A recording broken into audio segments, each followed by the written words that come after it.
Perhaps we need some outside universal threat to make us recognize this common bound. I occasionally think how quickly our differences worldwide would vanish if we were facing an alien threat from outside this world.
Good evening and welcome to Spaced Out Radio tonight. And why should we be excited? Well, it's our Keith Andrews and the ET Connection.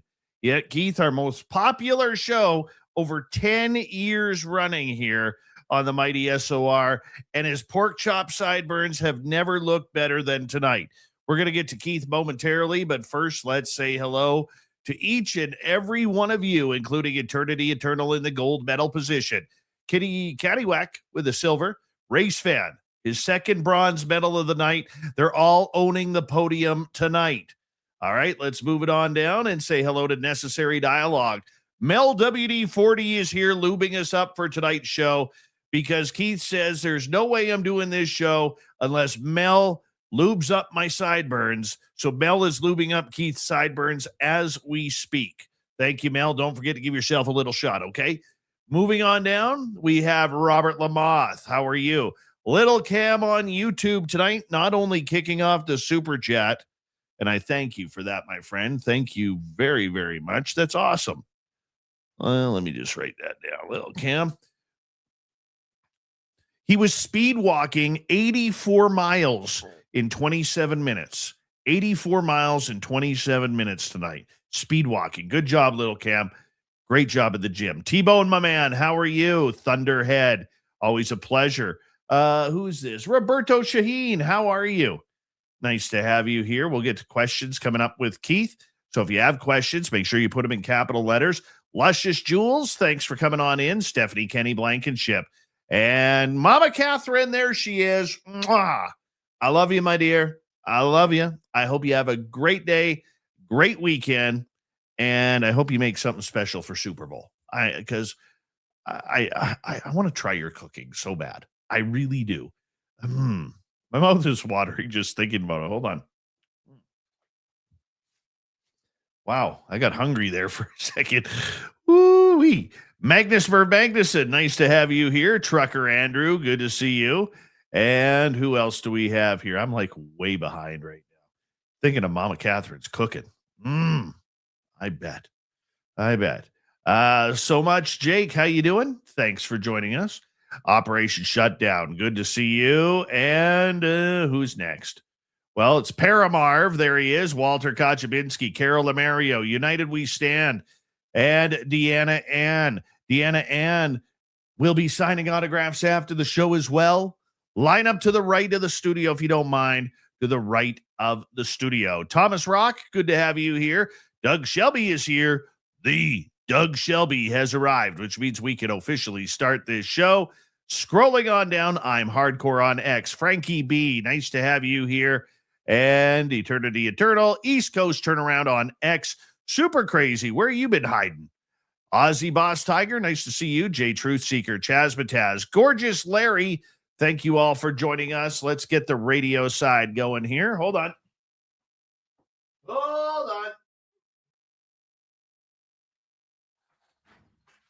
Hello and welcome to the radio and podcast side of Spaced Out Radio tonight. My name is Dave Scott, And we got on the on deck circle our Keith Andrews of the ET Connection here on Spaced Out Radio. We're roll call right now on our YouTube side. So bear with us as we say hello to Al Garay over on Twitch, 2,400 push-ups.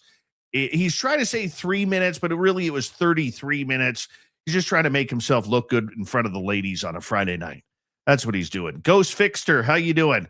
Nate, how you doing? Welcome to SOR Chat. We're going to run out of time here, guys. Are you Yeti? Nice to have you here. Robert Lamoth, and who is next? Amy WC. Nice to see you. Hi, Julie Rios. Sweet Donna C, how are you? Super Chat is open. Hi, Mystery Forms. Welcome to SOR Chat. And it's that time of the night, everybody, where I ask you to do me a favor. Throw those horns up. Let's rock.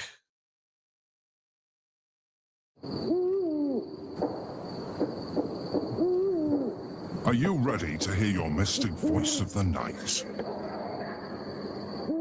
It's time to wake up. He's here. Shush. Be quiet. He's ready for you to listen. Let's point our ears towards the little cabin in the woods, where together, my friends, we own the night.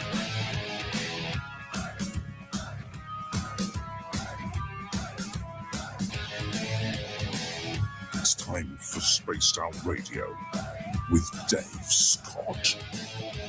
From the mountains of central British Columbia to you listening around the world, this, my friends, is Spaced Out Radio. I am your host, Dave Scott, sitting in the captain's chair of SOR headquarters. We welcome you to tonight's show on our terrestrial affiliates around North America, digitally on every major podcast network. Our website, spacedoutradio.com. We have a plethora of features for you. Rock out to Bumblefoot. Read the news wire. Check out our swag as well. Follow us on X at Spaced Out Radio, Instagram at Spaced Out Radio Show, and on Patreon in the Space Travelers Club. Tonight's show is brought to you by Chive Charities. Help make the world 10% happier by visiting Chive Charities today. You can find them on our website.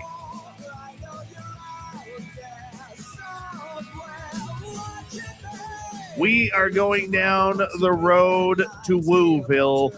Our Keith Andrews of the ET Connection is here for tonight as we continue on with a great night of audience questions, all things extraterrestrial. Then in hour number 3, Swamp Dweller will kick things off.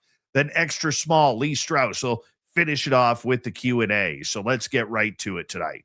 It's one of our most popular guests the last decade on this show. That's why we bring him back each and every month. Our Keith Andrews is a respected paranormal supernatural investigator, author, and speaker known for his decades of work exploring UFOs, alien phenomena, ET contact, haunted locations, spirit communication, and unexplained phenomena.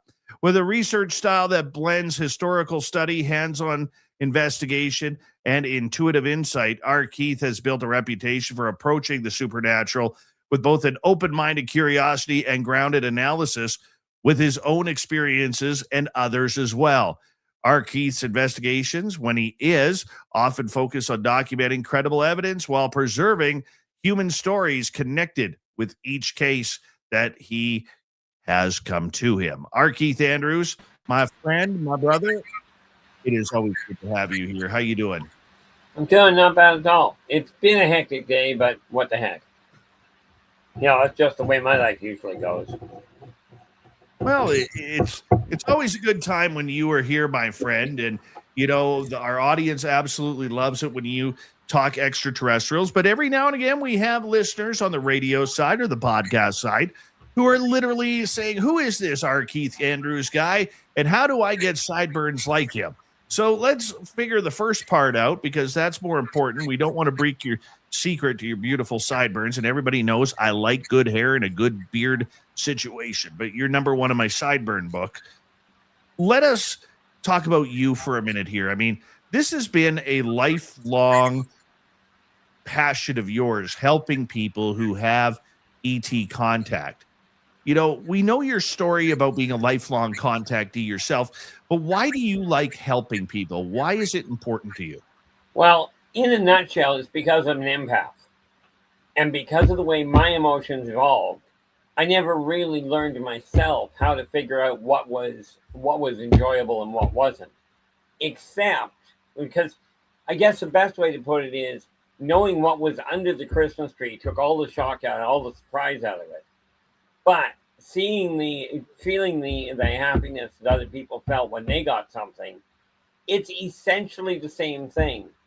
When I help somebody come to terms with what they're going through, and they finally realize, yeah, I'm having a weird day, but I'm not off my nut. Now, I may not be the best one to ask about that, but when they come to realize that their abduction, number one, was not just their imagination, and more often than not wasn't even partially their imagination, it brings a sense of peace to them, and I can energetically pick that up. And ultimately, that's why I like helping people, especially in today's world. What kind of contact do you specialize in, or does it matter? Honestly, I don't think it really matters. I've dealt with everything from abduction, from physical abduction to astral abduction, and now I deal with direct contact. I deal with direct contact, mental connection. I mean, heck, the reality is when we talk about my experience being this and being a lifetime, the reality of it is in my direct experience especially regarding the Sazosians, started last lifetime.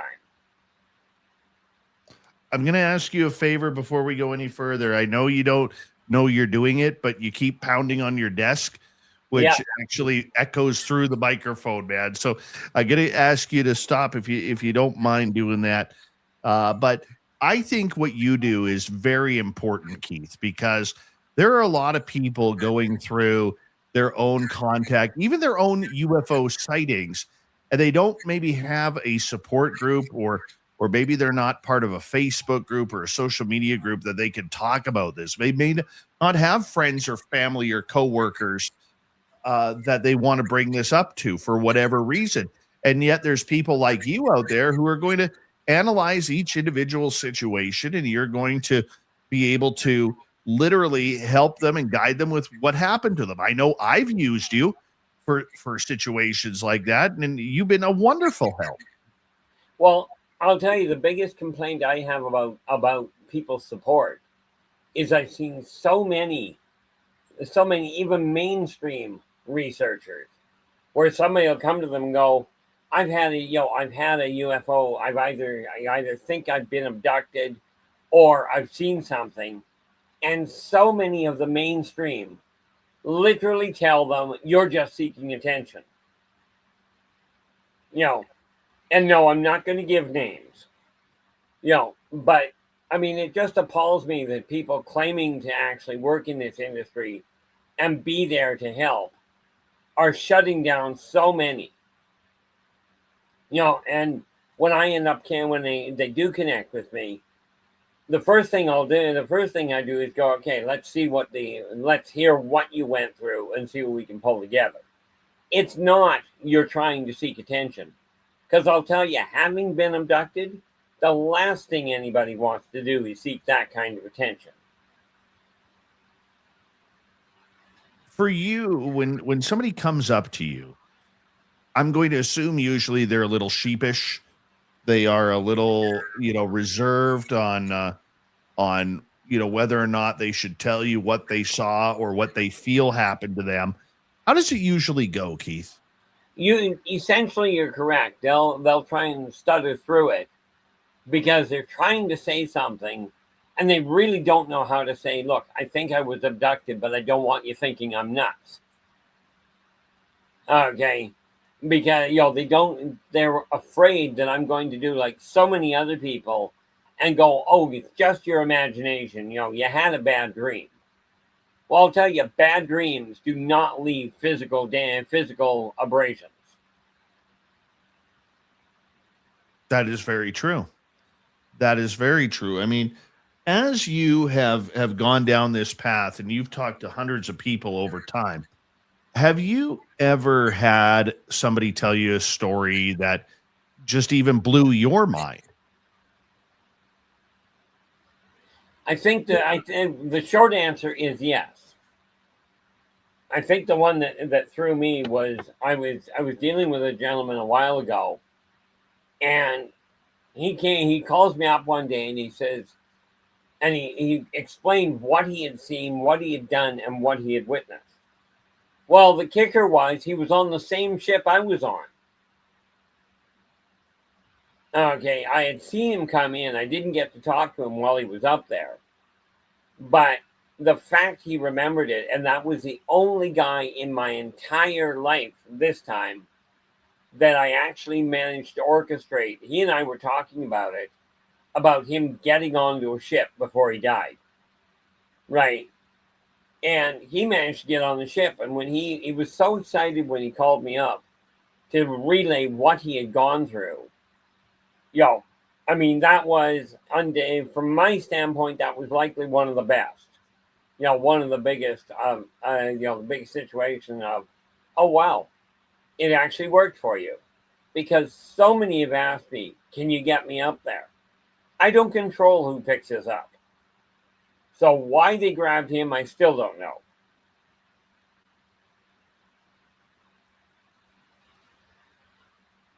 How many times in your life have you ever been walking around, whether you're in Utah where your beautiful wife Kira is from, or whether you're in British Columbia where you live, or even when you've traveled with SOR or to other conferences, how many times have you ever just been walking around and recognized someone maybe from an abduction experience?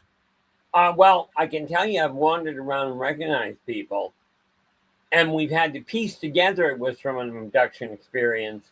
I cannot even begin to guess the number of times, because I'll recognize people by face, right? I won't recognize their name. Matter of fact, I won't remember their name half the time. But when we start piecing it together and we start discussing it, it's like, okay, well, this is where I've been. Well, I've never been on that part of the country. And then you get into the experience of, oh, well, I was, I had this, it's going to sound weird, but I had this experience where I was on a ship with these people, right, with these types of people. And, oh, and did they have these kind of, did they have this kind of hairstyle or this kind of appearance? It's like, yeah. Okay, now we know where we met. There was one chap that when I met him, I told him that I'd been following his situation for years, right? And, well, more to the point, I told him I'd been following it since it began. And we talked for a little bit because I'd never met him before, but I knew him the second I looked at him. And I mean, bear in mind, I don't watch the news. I don't watch TV. I haven't done it in 30 years. So this guy, when he started talking about what he'd seen, he looked at me and he goes, there, and he says, that was never told to anybody. And then he stops, he goes, wait a minute. The only way you could know that is if you were on that ship. I said, well, I did tell you I was watching it from the moment it began. He goes, yeah, but I thought you meant why you were tracking the reports. I says, yeah, but I didn't say that. And as you know, Dave, I'm not known for being subtle. No, you're not very subtle. I work at it. I just fail pretty miserably. I wouldn't go that far. My man. I mean, you're pretty blunt, but I wouldn't put yourself down that much. I do want to ask you though, okay? One of the things that I enjoy and respect about you is you don't follow the UFO community at all. No. You don't participate in Facebook groups or sessions with people. You're not following the news about the latest UFO sighting or the who's who. You couldn't tell Luis Elizondo from Chris Mellon or Chris Ramsey. I mean, you personally have way too much going on in your life to be able to, sit back and follow all of the daily dialogue on this subject. Why do you do it on your angle rather than engulfing yourself with what's happening in your world? Well, politely put, and this is nothing against anybody, and for pity's sakes, Dave, this includes you. When you do research, when you talk to other people about what they've gone through, and you start going through the paperwork and the reports, most of it is regurgitated. Okay, in other words, most of it people have read, and then they just spit it out with an interesting twist to lay claim that it was theirs because it's not like it said in the reports. And I can't remember what I said yesterday. Never mind what somebody else wrote. So I just don't look into it. I can tell when somebody's saying something when they go, "This is what I'm seeing." I'm like, if you are like the specials that I listened to on the air one day on another podcast, he billed himself as a UFO, not a UFO specialist, but a UFO technological expert. Now, my brother called an expert an unknown grip under pressure. Now, understand, my brother's passed away, but he had a tested IQ in excess of 180. And this guy claimed to be an expert. To me, this means you've got a wide array of knowledge. So when he was asked a question, he was asked why people can see the little ships, but nobody ever sees the motherships. Right. Well, he did the worst thing possible on air. He left dead air, and the host did the same thing. They left the air dead for 20 seconds. And he finally comes back on the air and goes, I don't know. Now, this is not the answer to give if you're an expert. So I'm sitting in the chat room, and I never thought about it. I figured the woman asked a question, she deserved an answer. So I typed into the chat room. I said, well, once you understand the also densification of the right translational equipolarity, it's actually quite simple, but you've got to remember to bring the fractal inversion into play in order to slow it down. Well, the long and the short of that was a 2-hour conversation with a woman that had her master's in both rocketry and astrophysics. I didn't get out of grade 8 science. Well, I did. They threw me out. Well, are you ready for some audience questions? Fire away.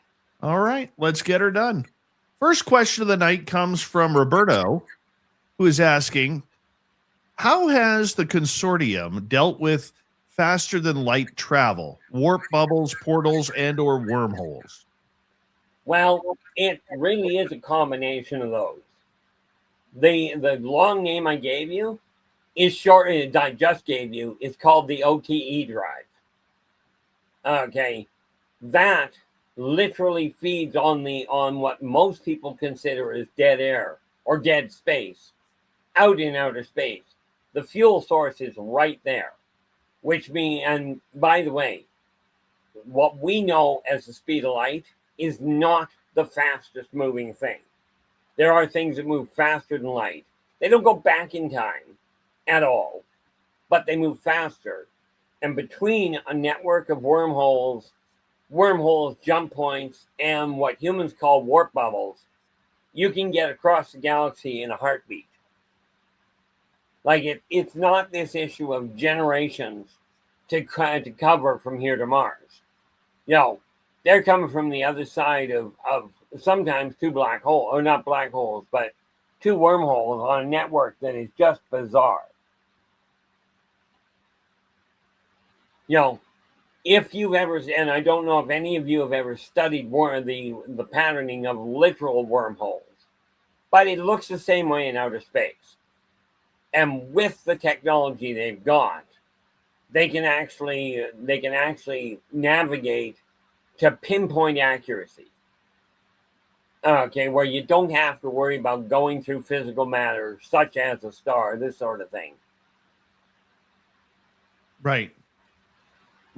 So, do you think then that we do have that type of technology on Earth right now? Negative. Well, we got part of it.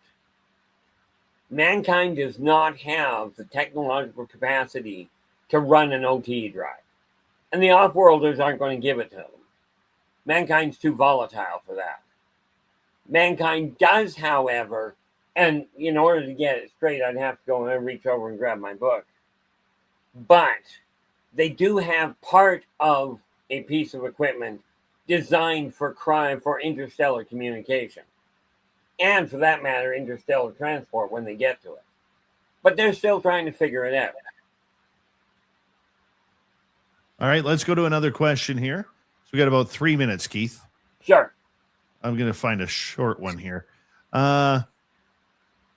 Keith, have you ever heard of Dolly Saffron? I think you know who Preston Dennett is. Well, Dolly is much like you. She's a lifelong contactee, and he's wondering if you'd heard of her. But like I said, you don't really follow a lot of the people within the UFO community. yeah, the short answer is no. Yeah, because I thought you had met Preston Dennett.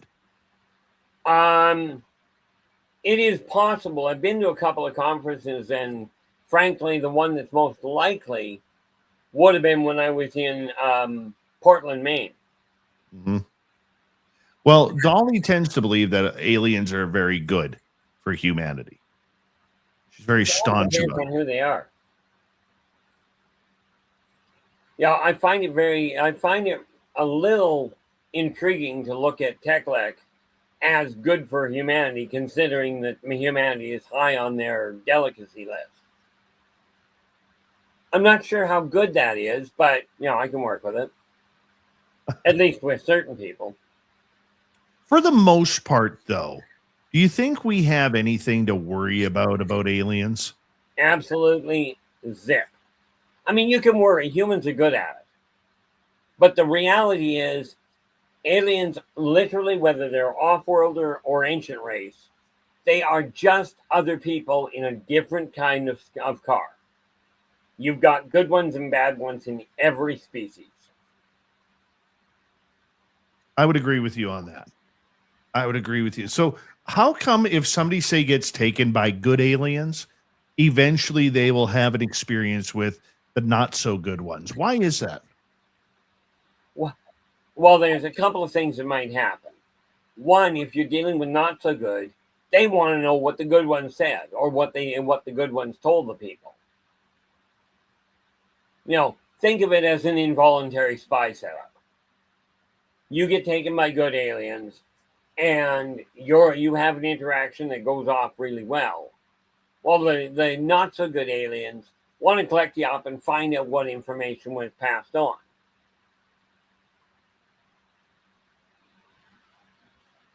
We've got about a minute to go here before we have to go to break. Do you think then that people who have the bad ET contact only then are marked a different way? No, it's more a question of the so-called good ones on the whole don't bother going after the ones that have been taken by the bad people. They don't have that drive of, I got to know what they beat out of you.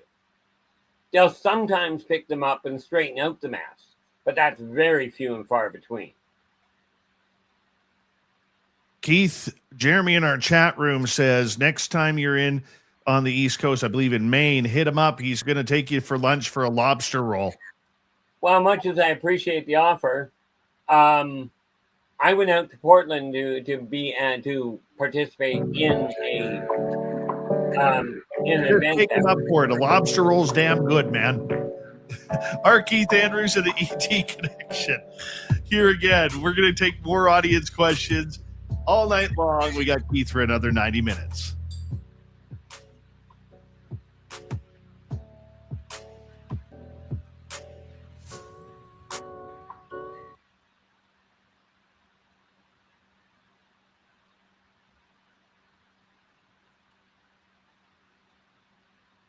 All I'm saying, Keith, is a lobster roll is damn good.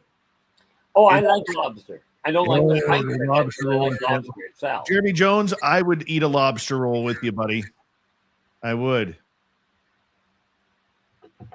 You're Yami. Welcome to SOR chat.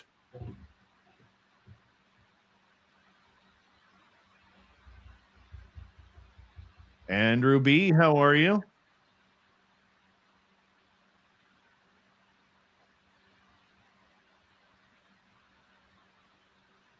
I'm going to stop marking all the questions here, Keith. Yeah, no problem. The Andromedan, how are you tonight?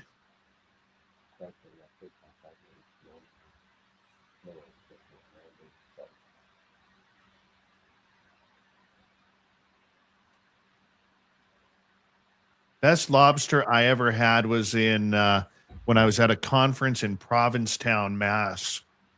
That was pretty good. Yeah. Square Hammer, are you on the square or are you on the level? Let me know, buddy. Charlene Skywalker, welcome to SOR chat.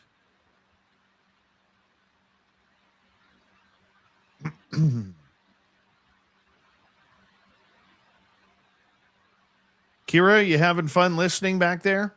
Yes, thank you very much.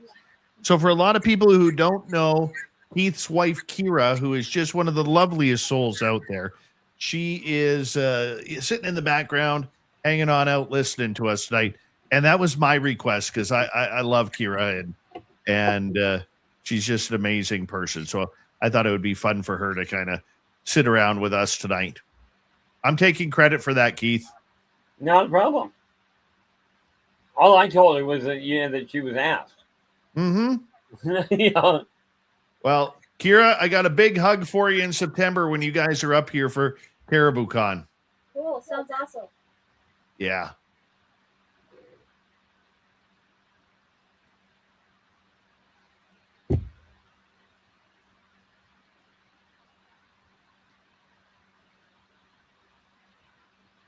Yeah, by the time we get up there, I'll actually have new glasses, which would be a good thing because I'll tell you, my eyesight is definitely collapsing. Oh, Jeff Steve Garvey catching lobsters. Look at that with his own hands. I've got a 10-pound roasting chicken flying for tomorrow. Haven't decided if it's going to. Stargazer, I got to ask with the same people in the chat room here. What time's dinner? What time is dinner tomorrow? Let us know if you don't mind. Because I think there's a bunch of us. Stop that Mason shit if you're not a Mason. What the fuck are you talking about, Joe?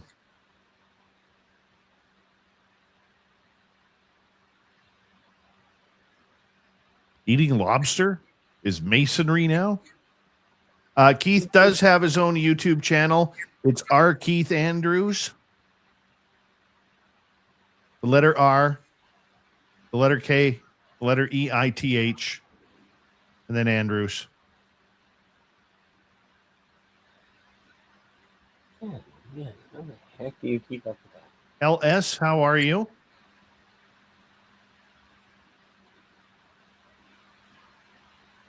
What happened to the wrench? What wrench? I haven't changed my wrenches.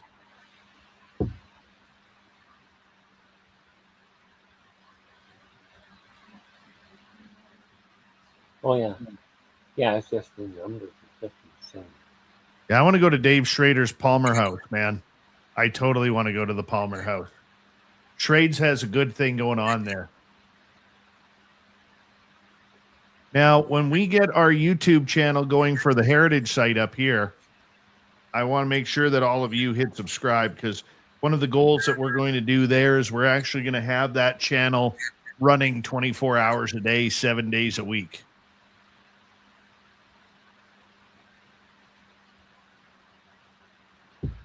Then if you guys point something out, if you see something, just mark the time in the chat.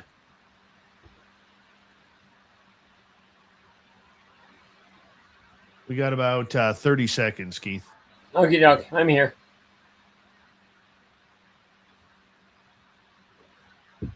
Oh, it doesn't look like it's changed on my end. All right. Thank you tonight to T-Bone, my man, Little Cam, Jeff Steve Garvey, and Stargazer for the super chats. Greatly appreciate your love and support. Thank you, guys. Here we go.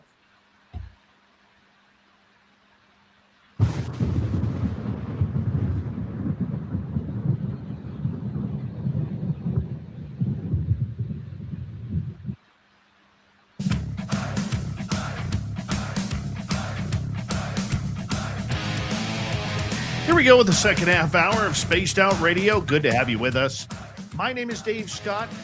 We are rolling on into our Keith Andrews and the ET Connection. But first, we want to remind all of you, if you don't know already, our archives are always free on YouTube or any major podcast network. You can find our store and a plethora of features on our website, spacedoutradio.com. And we're all over social media. Just look us up, Spaced Out Radio. You can find us there. Our Keith Andrews and the ET Connection. We got questions coming up, Keith, and we're going to get started with the Doug Shelby. Hey, our Keith, nice to see your better half, Kira, in the background. Question: what is the closest thing to the legendary Star Trek Romulan alien in the universe? I think one of the closer ones. I'm just trying to pull the name up here. I can see. I know who the Romulans are. Don't get me wrong, but I'm thinking probably the Arcturus or the Archon are probably closer. As far as attitude goes, that's a whole different ballgame. The Romulan are actually closer to some of the reptilian races than anything else. But what I will do is make a note of that. Because I just came across, I was going through my paperwork and came across another 1.5 inches deep of notes that I'm still going through. Where is that? So I will track that down and find out what race it is and where they're standing before we get back here next month.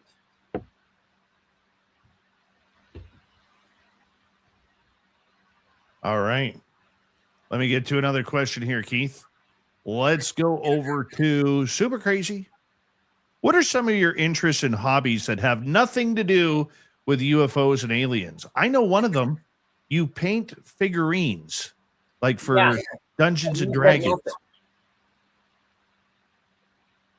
See, the problem here is this. I do paint figurines.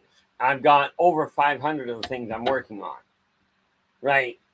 But I use those to find replicas or similarities in some of the different alien races that I write about. It gives a three-dimensional appearance because there's no way I'm trying to carve them. You know, but I don't know if I actually have anything that fits that way. Because the painting I use to work with my writing about the aliens, my gaming involves them all the time. And even when I'm working on music and songs and what have you, they come from off-world, most of them. You know, from different languages that aren't even Terran languages. He does like DC Comics and Marvel. Does that count?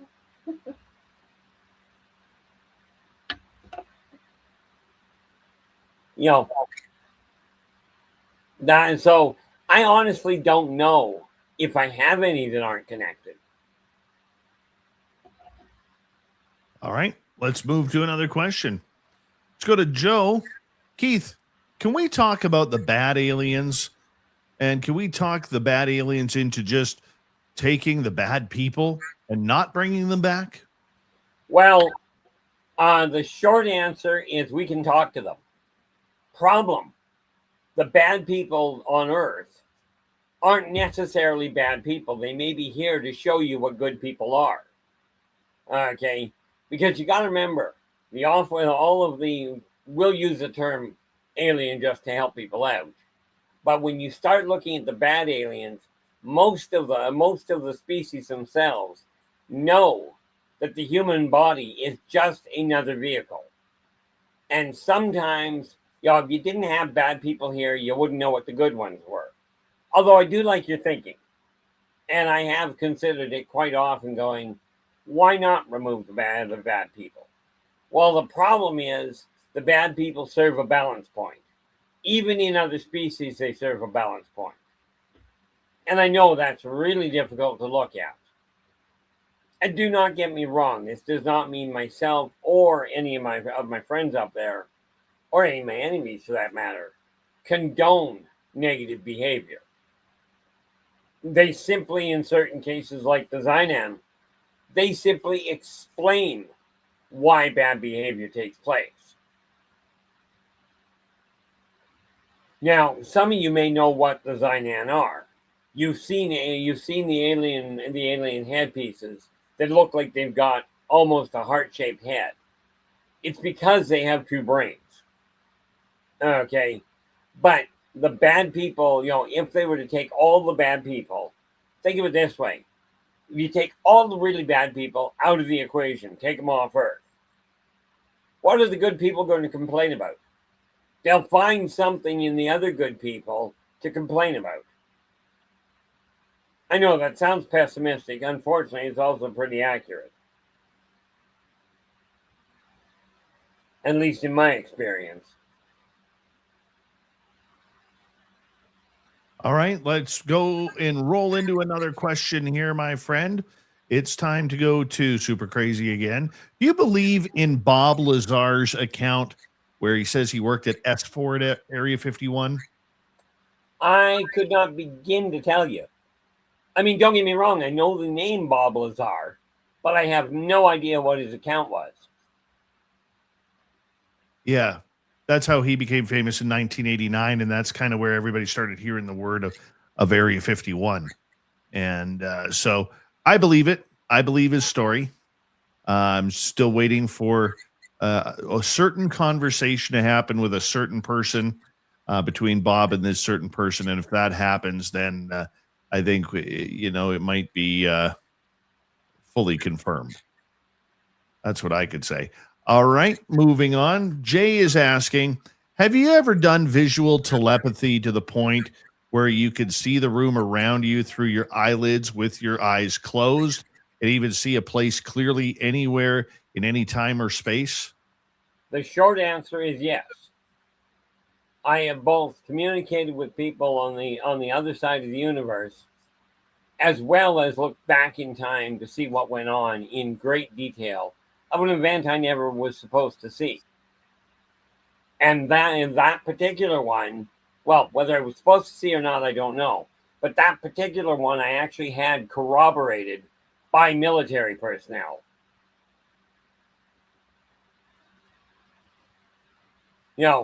And that gets a little trippy when you lay out the floor plan of a building nobody's supposed to know about.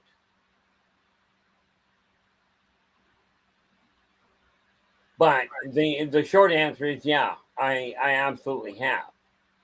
It gets a little trippy trying to reorient yourself when you get back, though. Like I had an overlay happen to me when I was in Portland, Maine. The people that were there were like, okay, what is going on? Because my entire physiognomy shifted gears in order to compensate for it. Which created a bit of a stir, but, you get used to it. All right, let's get to another question here, Keith. Let's go over to Nikki here, and who is asking, can you speak about the jump point device that goes to the other locations, the specific jump point near Neptune? Can you describe what it is and who uses it? The who uses it is a very long list. Okay, but it's far enough outside of Neptune that it doesn't create a gravimetric flux, which can happen with the size of the ships coming in. And this is why when they show up, and yes, the government knows about it.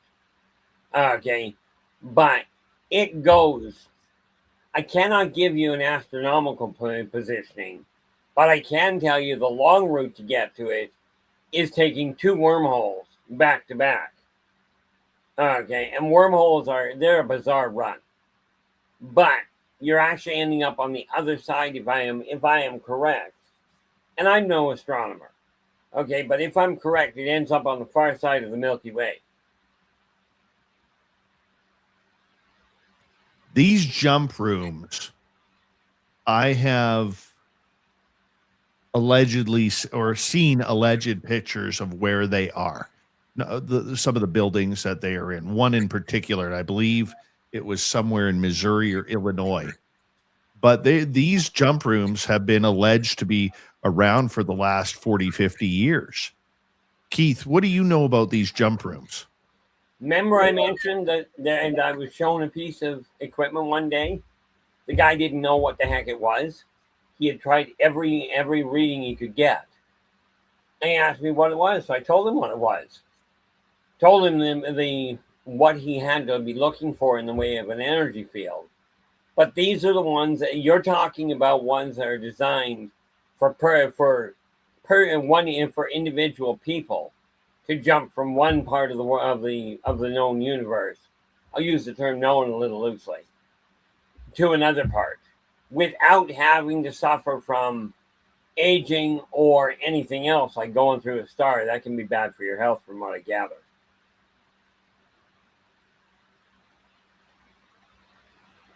But yeah, those rooms have been around, and by the way, it hasn't been 40 or 50 years.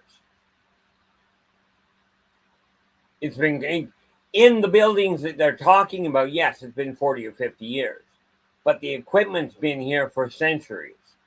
Well, no, millennia. The Greeks had it. How do you think they found it? Well, you can blame some really brilliant researchers from way back before modern man. Okay, and I cannot tell you the guy's name. What the heck was it called? It was a Greek mathematician that figured it out. Oh, the Astrolabe. I don't know who made the Astrolabe. I can't recall, or don't recall. Take your pick. But that gentleman was among the few that pieced it together and figured out where it was and what it was. Of course, at that time, the second he opened his mouth, everybody thought he'd completely gone off the rail, which I'm pretty certain is what a lot of people think about the way I am. All right, let's move on to another question here. Let us go next to, let's see here, Necessary, who is asking, is there a limit in space? Example, is there an edge of the universe? About as much an edge of the universe as Earth has a flat end to it. The answer is no. And humans are going to have a problem with that because there is no functional end. There is an end to how far humans can conceive, and for that matter, how far other species can conceive. Humans are not the only one with what I call limited sight. But no, there is no edge of the universe. There is an order to it. Okay, and it is way beyond human capacity. And don't take that as an insult, whatever you do.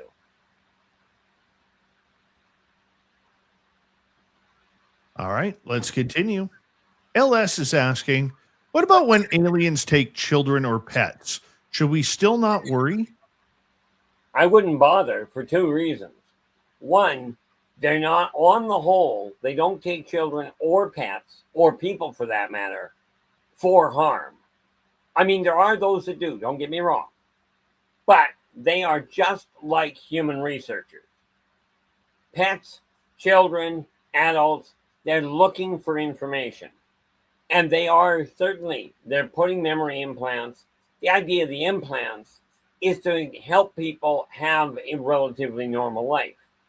Unfortunately, it doesn't work as well as they'd like, and they're still working on that.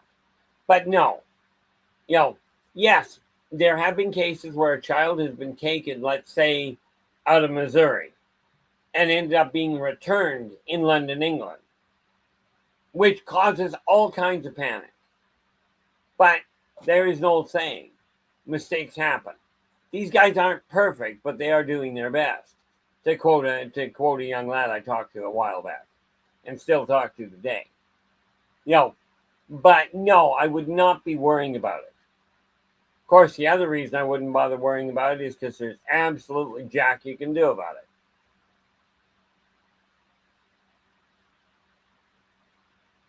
Let's go to another one. We're going to move on to Tim Mothman and his goatee. Keith, what alien species have the best jams, and which ones would be in the Alien Super Bowl at the halftime show? Sometimes I gotta tell you, Dave. I think that was the question from his goatee, not Tim. The short answer is, if you're looking at what would amount to the Super Bowl, one of the qualifiers you got to realize is you never put the Anunnaki up against the Itawari, the Itawari. They both got teams, but you'd never put one up against the other. The Itawari they're basically what you know as leprechauns, and everybody knows what the Anunnaki are. Okay, they're the 30-foot giants. So you never have those guys up against each other. So the Super Bowl is broken down into height, not into height and density, not into just across the board. But if you look at human size, one of the most deadly groups, because you got to remember, the Super Bowl on Earth, you throw a pigskin around and you play football, and away you go. The unfortunate part with the off-worlders is the pigskin is usually somebody's head that got taken off in the middle of a scrimmage. And I do mean that quite literally. They've got a much more volatile this, and therefore, the Moldok are the ones you really don't want to go up against. All right, brother, let's go to another question. We got about 7 minutes to go here. Let's go to Super Crazy, who is asking, is our moon an artificial object? Are there bases up there? If so, for humans, aliens, or both? Okay, we'll start with no. The moon was literally put in place as a balance point for Earth. Okay, it was a way to stabilize the planet. That would be the first part. The second part, and before I go any further down that, yes, I watched them pull it into place. My memories go back a lot further than this lifetime. Number two, it's not so much there are bases up there as landing pads. And they are for the consortium. So much as humans know about them, okay, rest assured, the dark side of the moon ain't that dark. I think they call it the dark side of the moon because you can't get a radio signal out. I think that's why they call it that. But every species that comes to Earth for research purposes, or just as a field trip, check in through the base on the other side of the moon. Now understand, on the other side of the moon, yes, you'll see buildings over there if you get over there, but the real activity takes place inside the planet. Sorry, inside the moon. No, the moon is not a planet. It's also not alive, by the way. Although it does have a low-grade atmosphere. And when I mean low-grade, I mean like about a millimeter off the ground. That said, I don't think any human's going to breathe that. All right. I think there are bases up there. I do. I think there's aliens on that moon, man. Oh, there definitely are aliens on it. The reason I say it's not bases is because it's only one. Oh, okay. Now I get you. With I get you. Landing pads. All right. Let's go to another one here, Keith. Let's go to T-Bone. Apparently, the ruler of the United States will disclose on July 8th. Do you think that will happen? Will Mr. Trump set up the podium? Because there's a lot of rumblings about this right now that a speech has been prepared for July 8th. And the reason why July 8th is significant is it will be the 79th anniversary of Roswell. Oh. Honestly, I personally wouldn't put any weight in it. I have no doubt he's got some sort of speech prepared.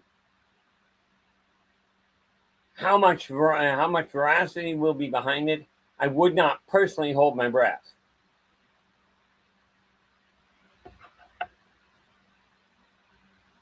I don't know. At first, I thought, and I'll get into this with Lee Strauss in hour 3, but at first I thought that this was all just a big ruse. But after hearing his daughter-in-law, Laura's podcast yesterday, where she's pretty much saying that she thinks that he has something to say about it and probably will, then I'm a little bit more inclined to believe that it might be true. I really don't know, but I'll get into that in hour 3 with everybody. Let's go to Paramarv. 3 minutes to go, Keith. What movie or TV show offers the closest depiction of the aliens or their culture, in your opinion? Honestly, it's a toss-up between Star Trek and Star Wars.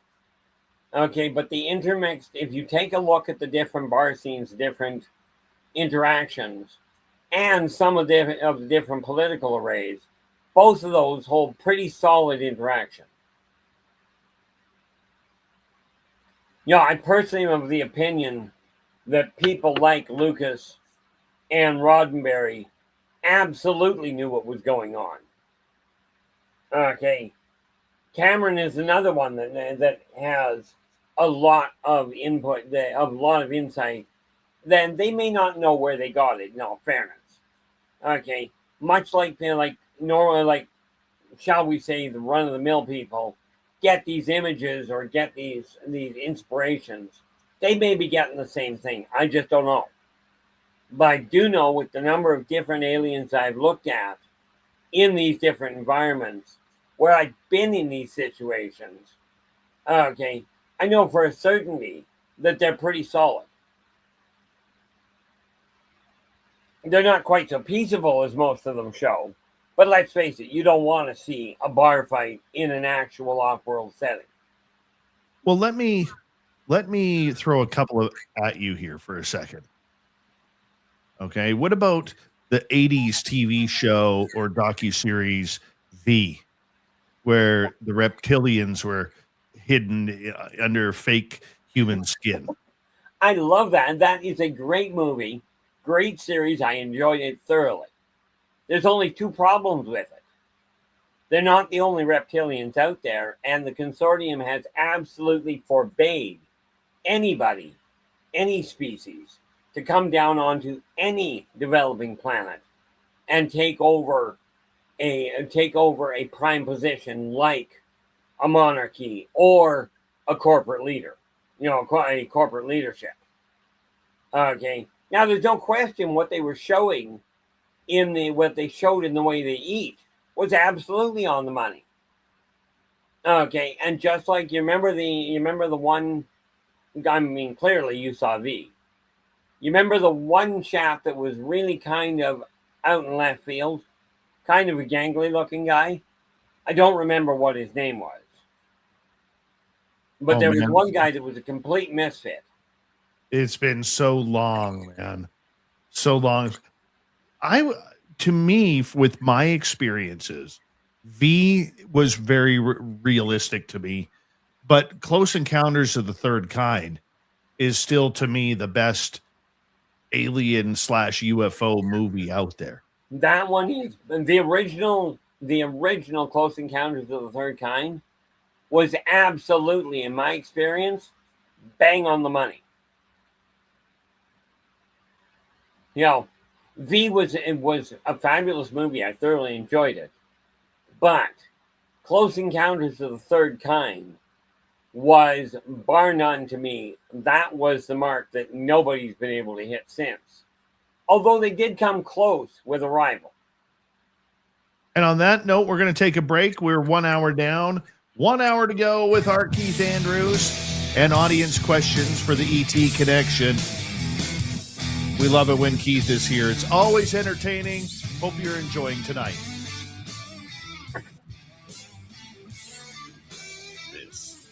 Spaced Out Radio with host Dave Scott.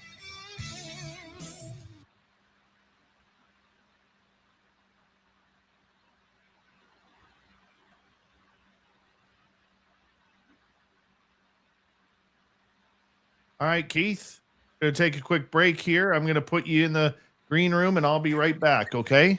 Absolutely. Be right back, everybody.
All right, I am back. We got about a minute to go here. And let's bring our Keith back in. And while we're waiting,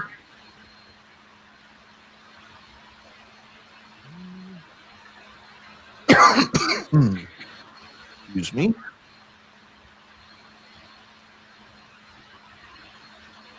ND Gangster, how are you? Nice to see you. Dave's working on that, Charlene. That'll be coming soon. There will be some entertainment stuff during the breaks. Otherwise, you could just try and move my chair. You're going to be shocked if they actually pull it off. I know. It'll be awesome.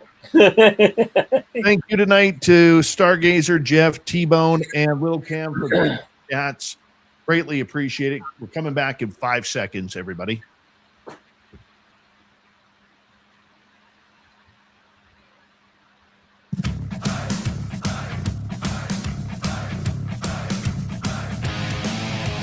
All right, here comes the second hour of Spaced Out Radio. Our Keith Andrews and the ET Connection continues momentarily. My name is Dave Scott, and there's nothing more that I love to do than bring the woo to you each and every night here on this great show. Hey, we want to say hello to all of you listening in on our terrestrial affiliates around North America, digitally on every major podcast network. Our website, spacedoutradio.com. We have a plethora of features for you. Rock out to Bumblefoot, read the news wire, check out our swag as well. Follow us on X at Spaced Out Radio, Instagram at Spaced Out Radio Show, and on Patreon in the Space Travelers Club. The Desert Clam has set the password for tonight in the SOR Space Travelers Club. Penergic. Penergic is your password. Use it wisely, Space Travelers, as the Clam sets the password each and every night right here on Spaced Out Radio. I'm Dave Scott. This is our Keith Andrews, and we call this show the ET Connection. We've been doing it for about 10 years now on this show. Keith is still our #1 rated guest each and every month, and we love you, Keith, for being here. Thank you so much again. Thanks so much for the people tuning in, because I'll tell you, without them, let's face it, the show would not go on. No, you're exactly right. Let's start off with Super here. Are there any alien species out there that should concern Earthlings? I'm presuming he's referring that this individual is referring to, are they a danger? Any one of the species could wipe Earth out. So you could worry about that. They've got no reason to. I mean, you got to realize the thing that draws their attention is that mankind right now, the entire global society, is right on the verge, from a xenosocioeconomic standpoint, they are on the verge of evolving into the next stage or blowing themselves all the way back to the Stone Age. So there's no reason to take it out. If you're doing research, why wipe the planet out? Now any one of the species could be a problem. But then in all fairness, humans could be a problem to any one of the species on Earth. Almost any one of them. So I wouldn't personally be concerning myself with them, because I've ended up with friends on both sides of that whole argument. Right. And I mean the good aliens and what you guys call the good aliens and the bad ones.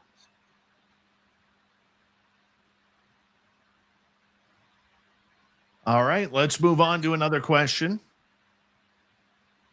Actually, I'm going to hold off on that for a second, because I do want to ask this.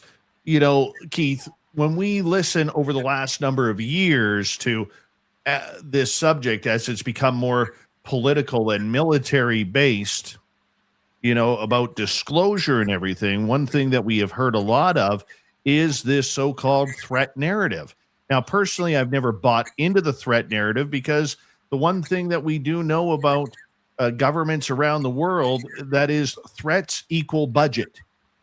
The bigger the threat, the more budget that seems to be brought forward for that. So my question to you is, do you as well feel that we are being sold a bill of goods that the aliens are evil, they're bad, they're trying to take over this planet? Do I feel we're being shown that? Absolutely. I actually talked to one of their military people, and I mean the off-worlders. They explained how, if they were actually permitted to take out Earth, they explained exactly how they do it. And I will tell you, it is frightening that they've got the capacity to do this. Okay, but mankind wouldn't even know the threat existed before the fight was over. And in a nutshell, here's why. And like I said, there are safeguards in place. The consortium has laid it out real simple. Make a move on Earth. We blow up your planet that houses your primary, secondary, and tertiary governments. Okay, and then we disconnect you from the consortium. Which you can see how that's going to be a deterrent. But if the off-worlders were to say, we're taking Earth, if that were even a remote possibility, they would sit the other side around about the orbit of Mars, fire off a subquantum biomagnetic flux that penetrates the entirety of the Earth, wiping out not every electronic you've got, but every electronic component that has been built. The miles and miles of copper wiring, what have you, all useless. They do that from Mars. You wouldn't even see it coming. Then they would pull into about the orbit of the moon, of our moon, and start dropping our own garbage on our heads with pinpoint accuracy. And this is just if they wanted to take the planet. If they wanted to wipe the planet out, they just simply nuke the planet from orbit, as in they boil it from the core. But since Earth is a living entity, and Earth, which is a Caboran, has not kicked off the empire, the consortium, you don't have to worry about them blowing the planet up. Okay, they're really not that concerned about the infestation of humans. Yes, humans are curious, but humans haven't got a prayer of standing their ground. I mean, I love the show ID4. Okay, where they show humans taking one of our modern computers and hooking it up to theirs to upload virus. Well, to put that in perspective, let's take an abacus and hook it up to a modern Apple and see if you can do any programming. You know, this is the disparity that we've got. We are absolutely being fed a line about, we have to protect ourselves from the aliens. Because you haven't got a snowball's prayer and guess where of doing it. I love it, buddy. I love it. You know, last thing we want to be, like John says here in the chat room, I'd rather be a pet than food. Yeah, no doubt. Tell that to the tech light, because they're likely to take you as either one. You know, just like some farmers will raise a cow and treat it really well, because if you treat an animal properly, the meat is actually a better flavor.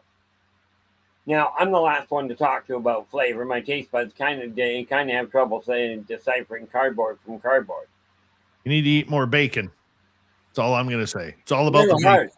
I'll go through a full pack of bacon on my own without even blinking. Oh, I'm a carnivore. Like candy, my friend. Andromedan is asking, what races love or like to travel to other universes? Which ones don't? That's a much shorter list. The reality is, you've got scientists from every species, and every one of the astrophysicist-based scientists enjoy going to the far reaches and seeing what's out there. Humans have a curiosity streak that is dangerous, way more so than what most of the other species have. But every interstellar species has that curiosity. That's why they're interstellar. Because somebody decided, I want to see what's beyond that wormhole. And then somebody in the military or somebody that's really, rough and tumble goes, well, if you run into a problem, I should be there because I'm strong enough to protect you. And rest assured, they have made the same silly moves. Humans are making moves that have been repeated for literally eons. And yes, what you know as the Greys have made more than their fair share of mistakes. Even many of the reptilians have done so. Making mistakes, it's a mistake, a miscalculation if you didn't know any better. For whatever reason, you didn't get the message, so you're operating under what I call true ignorance. Stupidity is when you know better and you do it anyway. Okay, and every species has geniuses like this. And yeah, there's a little bit of sarcasm in that from what I gathered. And maybe not all that little. But every race likes looking elsewhere. You've heard the concept of the grass is always greener on the other side of the fence. Mm-hmm. Well, they see it the same way. Of course, Irma Bongback in the 70s or early 80s, wrote a book to that effect. But the subtitle was, of course, that's also where the septic system is leaking. This is something that every species I know of has run into this problem in their history. This is not new. This is not unexplored territory from their standpoint. So they're looking at it going, and some of them they're going, are you going to do the same thing we did? And that's why you get some that will go and bring a message to you going, you gotta straighten the planet out because what you're doing does not end well. Okay. Only humans go, it's not going to happen to me. And I mean the humans that are sitting in leadership. There's a lot of people, myself included, that came to the idea that, now I know you're warning me, so I'll keep an eye on it, but that ain't the way it works. In my case, I usually end up proving that ain't the way it works. But are we being fed a line to keep us afraid? Certainly. And I could quote all kinds of things there, but then it gets real sidetracked and we all get banned. So how about we don't do that? Let's go to another question here, Keith. Let's go to Sandra. Where do they get their metals and materials for their ships? You realize how many places there are? Number one, Earth has, I believe, a periodic table of 118 elements. I've seen a periodic table with 250. Now, these guys are picking their metals up from asteroid belts that humans haven't even seen, from the heart of stars, from space dust, and they're picking up the bits and pieces, just like we pick up different types of metal and combine it to make another alloy. They do the same thing with interstellar dust. The array of places they get it. And they even do the other thing of, oh, look, there's a ship we haven't that we would like. And it's got some unique qualities to it. So let's pull it apart molecule by molecule and reassemble it. This is not beyond some of their capacity. And of course, you take a look at the Xenon, and they will take a ship and literally reconfigure it and give it life. So I mean the amount of options are absolutely incredible. Okay, much like on Earth, they can take ocean water and pull the salt out of it, and they call it sea salt. I think that's why they call it sea salt. Okay, these guys will collect up a whole pile of cosmic cloud and break it down into its component parts and put it together in a concise form. The Corlock are phenomenal at doing that. Okay, because you got to remember the Corlock have no functionally physical. They are a complete, if you will, amoeba. Absolutely no solid form. right? If you've watched Star Trek Deep Space Nine and you saw Odo, that's a core lock. And this is why I say these guys, these science fiction writers, are mind-boggling with some of the information they've got. A lot of them will say it's just public information that they've streamlined. I'll give you an example with that, like with the writers. Tom Clancy, when he was alive, was once brought into CIA headquarters, and they were asking him about his Jack Ryan series or his SEAL Team 6 series, one of his great series, about how he was getting his information because it was becoming a little too real. And Clancy's defense on that, so he said publicly, was that this all came from public information that had been put out in journalism stories and in CIA papers that had been released to the public and so on and so forth with his research team. So I'm curious, I mean, the information is out there. How do we know that these writers just aren't really damn good with their research teams rather than just getting inside information? Well, the short answer is you don't.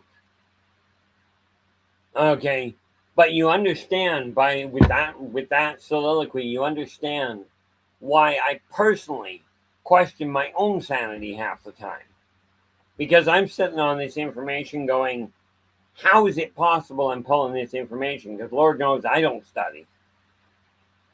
I mean, the amount of studying I would have to do to actually have the number of people come to me and say, that's the kind of species I've looked at before.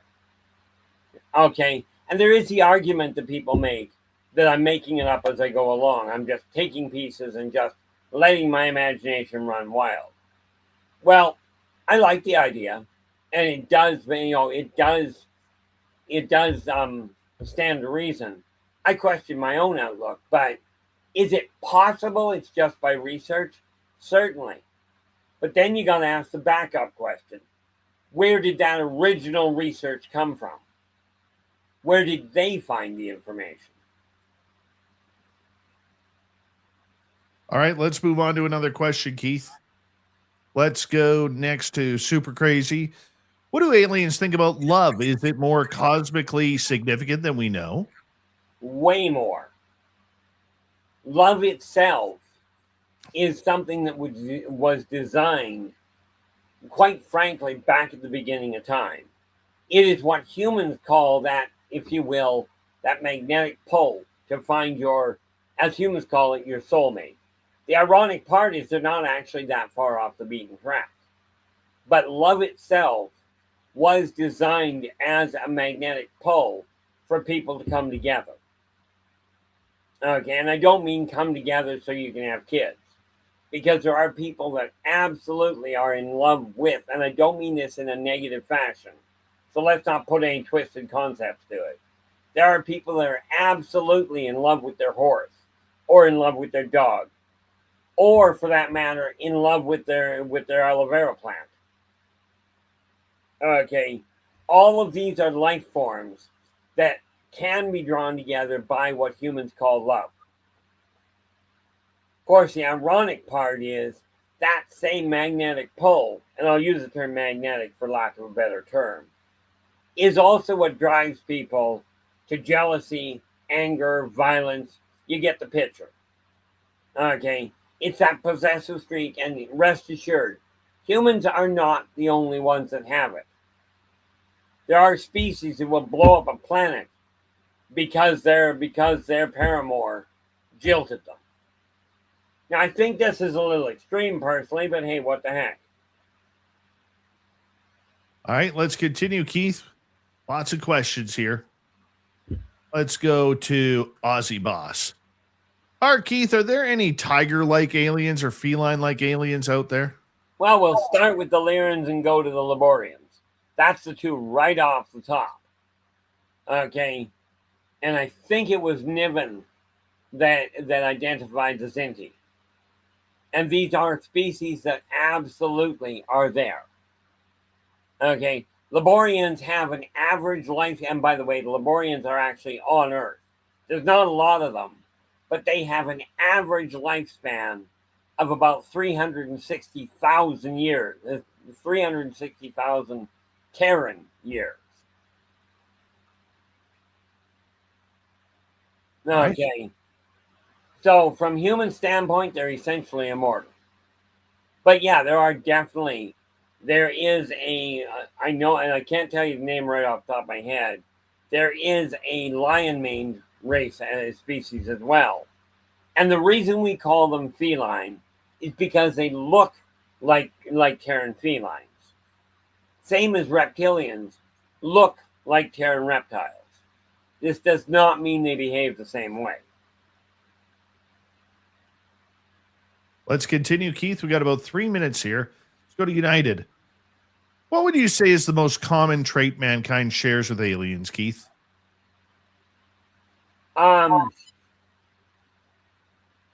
The most common trait, and people are not going to like this, is in their infancy, all of them have behaved in exactly the same stupid, self-destructive fashion that humans are doing today. Every one of them has. They've all worked through it, which is why they're still here. But that is the most common trait. And yeah, that sounded just as depressing as it was intended to. Humans have a staggering capacity to do the one thing that the other races haven't done. And that's take a perfectly logical problem, go to a completely illogical outcome, or illogical decision, and land on their feet. Okay, most of the species that have done something that dense have blown their planet up or overextended themselves. But the most common one is they look at it in their infancy and go, it won't happen to me. Usually a bad starting phrase. Well, let's see if we can sneak one more question in. Let's go next to T-Bone. Keith, how many types of graves so far do you have for your book? I think I've got 15. 15 clearly types of graves. quantified there's 8. But I'm pretty certain I've got record of 15. 15. 15. And that's only counting the reticulans. That's not counting the reticulan D branch. Bear in mind, the reticulans themselves, every one of the races, they are the scientists. They're the ones that do a lot of the groundwork. The reticulan D are the controllers, and there are not nearly so many of them. But they're the ones that stand there and go, okay, take your team and go research this. And then they coordinate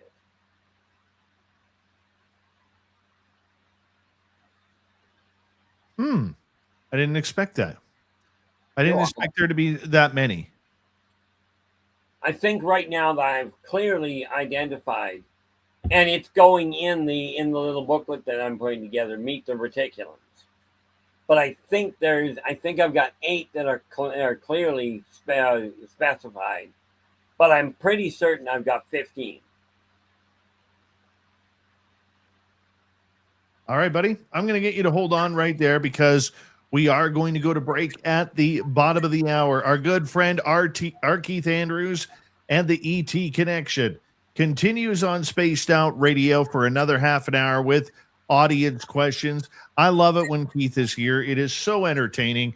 You never know where he's going to pull an answer from, but usually he's on spot all the time. I don't know how he does it. And hey, it makes me boggle my mind as well. This is Spaced Out Radio. I'm Dave Scott. We'll be right back.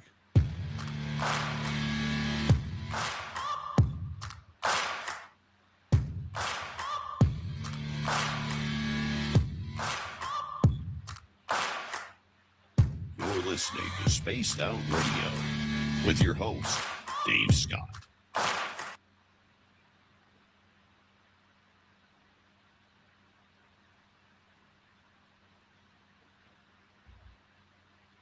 Keith, we have a request from the chat room. If you wouldn't mind showing some of your figurines. I can go get some. All right. I'm going to grab my coffee while I'm at it. And while we're waiting for Keith, I better do this because extra small Lee Strauss is hiding in the background. God, I love Lee Strauss. There he is. Oh, man. Be right back. Yeah.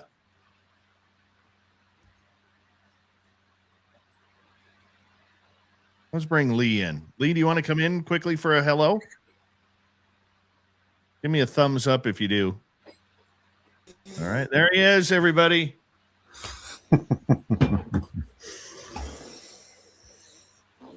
How you doing, all? Hey, my friend. To kick off hour 3, I got some really. I told the audience yesterday, but the audience changes every night, so Yeah. I'll fill you in. I got something cool to tell you if you didn't hear what I said last night. No. So, do you want to wait till hour 3, or you want me to tell you now? Oh man, tell me now so I can stew on it. Oh no, this is great news, dude. Great news. All right. You know our local museum that I took you to? Yes. I met with them on Tuesday for my little company that I'm starting for paranormal tourism. Remember I told you about that? Oh yeah. I got a call at 9:00 the next morning saying that they unanimously support the project. Right on, man. So, right on. So I will be setting up. We're in the process of setting up behind the scenes. I'm just getting the social media stuff started, and we're getting a website built, and then people could do everything from have a bed and breakfast or come for a paranormal investigation or a ghost tour or whatever. Wow. Yeah. I think a bed and breakfast, like staying in a haunted location, is. Well, you've seen the house. Oh yeah. Oh yeah. Yeah. That would be so flippin' cool. Yeah. It's going to be amazing, dude. Absolutely amazing. That is fantastic news, Dave. Yeah. Yeah. I'll be honest with you, dude. That news is 48 hours old, and I'm still blown away by it. Like, it doesn't seem real, and it's kind of scary because there's like so much work to go in. But do you want to stick around with Keith, or do you want to go back in the background? Oh, throw me in the background until we get going. We'll tell you more when we get on. Okay. All right. All right. Keith, I'm going to make your screen big here so that way you can show. We only got about 90 seconds, buddy. Okay. All right. Show away. Okay. Bear in mind, these guys, I'm not going to go into a lot of detail, but these are critters that I've literally seen something close to them. Okay. And yes, that does look like a frog with tentacles. It gets weird from that standpoint. This little individual I ran into directly. Now, I haven't finished painting him, but he is all kinds of shades of blue. One of the more interesting ones, you've heard me talk about these. The Xenon. Okay. They are a robotic. Okay. I look for figures that are close, that are similar in configuration. I haven't found many that are solid. But then, if you take a look at this is the size of a normal human. Here's the kind of size difference that we're looking at. Okay. Now, I do have smaller ones, but there's not much point in bringing them out. You're going to have a hard time seeing them. And, of course, I've talked to you about the holoc. This would be a holoc. Okay. The only problem is trying to get painted the right color. Right. All right, Keith, we got to get going here. So, oh yeah, by all means. Here we go. 10 seconds, everybody. Thank you, Charlene, John, T-Bone, Lil Cam, Jeff, and Stargazer for the super chats. Here we go.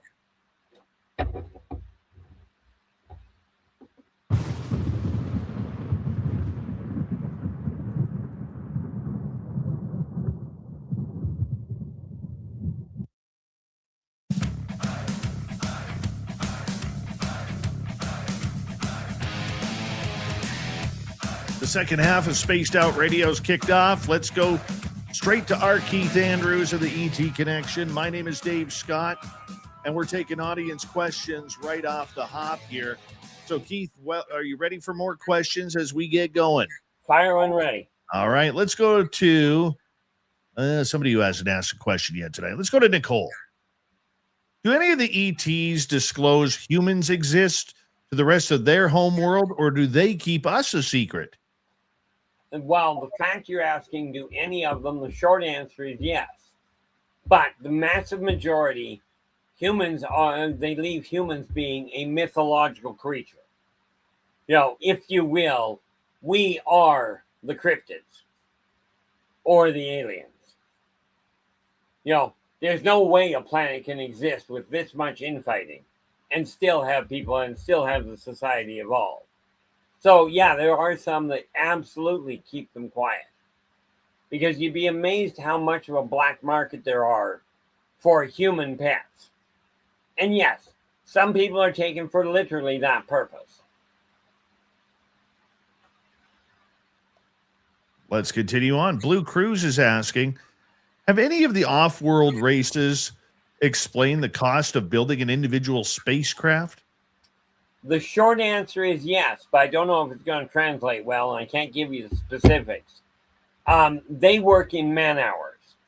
They take whatever component is being built, what the average time it is to actually build that for their race. And then when they turn it over to the consortium or they turn it over into their own plants, okay, on their own world, they have their own hourly wage, that sort of thing. But in the consortium, it's all calculated in man hours based on averages. The way you make a better income is produce more product in a shorter period of time. You get more time off because you're doing the workload in less time. AKA, become more efficient. All right, let's move on to the next one. Let's go to Jay. Have you heard any of the latest news that med beds may be now in the process of being rolled out to the public in most countries? No, we're going to stick with UFO questions and alien questions here. Sorry, Keith. Let's go to that's entirely crazy. What must occur for Earth to be openly welcome into the galactic community? Get along and build a one world government, not a dictatorship based on fear or war, but an actual one world government, which ultimately boils down to the template that mankind has right now in the UN, is actually a good starting point. But that's what mankind's got to do. They got to realize that no matter what the color, what the background, the whole 9 yards, every person has value. This is what every one of the species involved in the consortium have. They've all got the one world government going on. Moving on, let's go to Andromedan. Do you think Mars had life once? Once. It's occupied. Their entire civilization is underground. So technically, I guess I could go with the route of it used to be teeming with life on the surface. They made a mistake and burned it to the ground. But they didn't wipe out the atmosphere, so they moved underground, and that's where they are.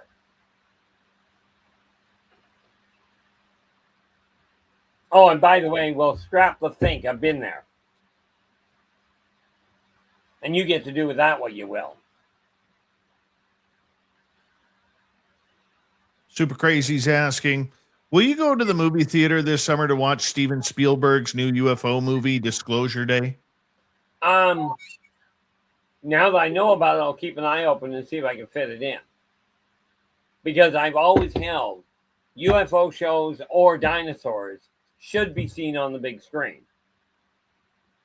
So I will certainly, now that I know it exists at all, I will certainly make an effort to.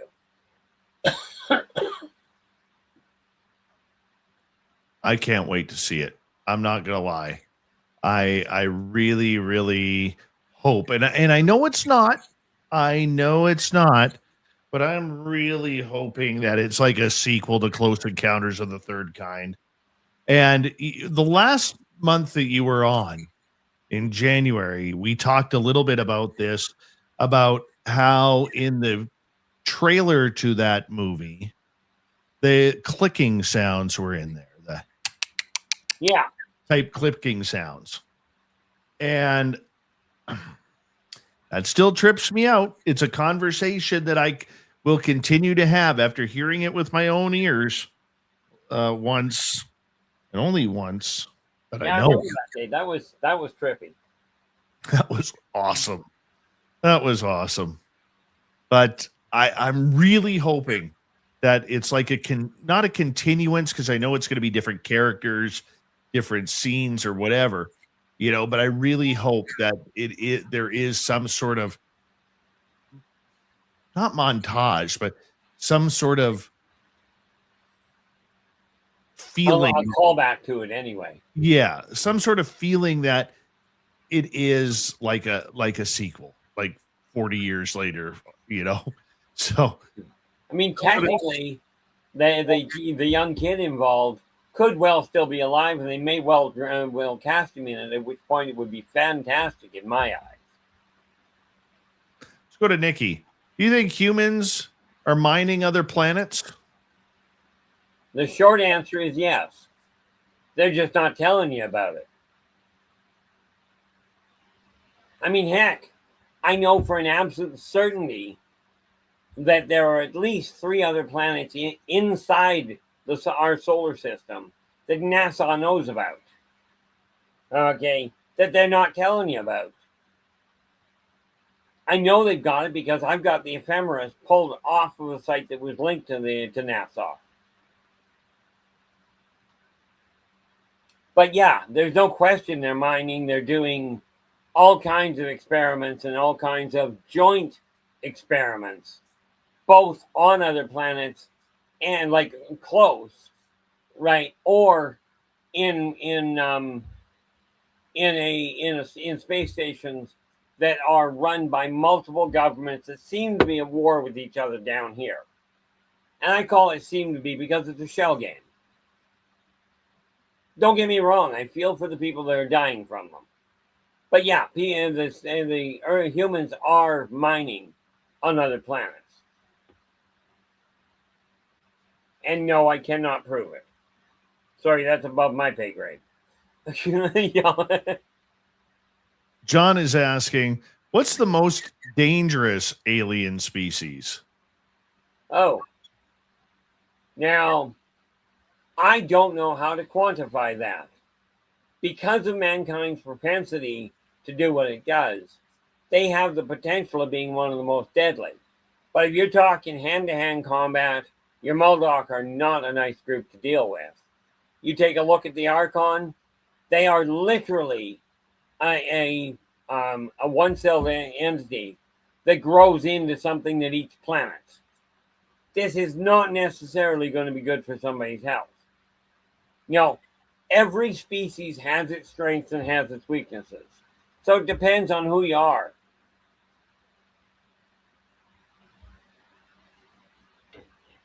All right. I love it. I love it. The questions are great. Your answers are great, Keith. I just get to sit back and enjoy. Let's go to Tim Othman and his goatee. Do ET races take part in partying activities, and do they have regrets about after abducting us when they're on a good one? Again, we have a problem here. There's a wide mix. First and foremost, they absolutely have parties. And some of them are, well, I wouldn't recommend humans participate. Okay. But yes, some abductors do have regrets on the way that an abduction went. Okay.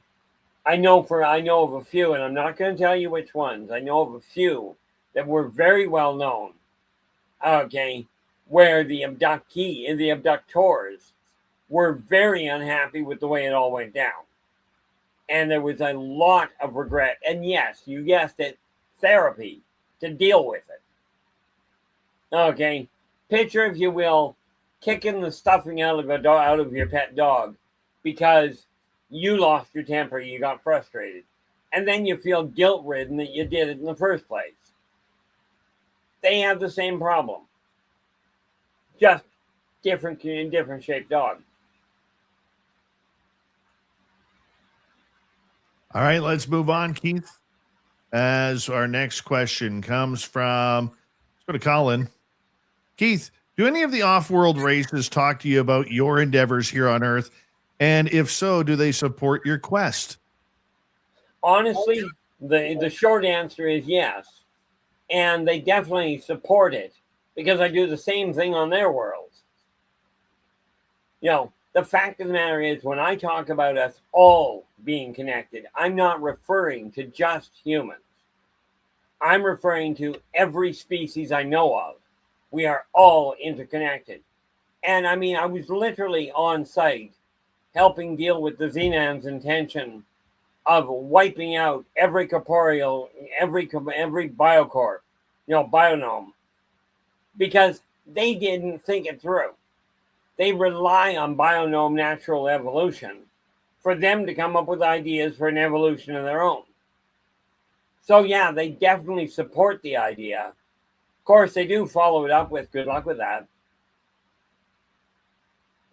Because people have to, on an individual base, desire to put things back to right.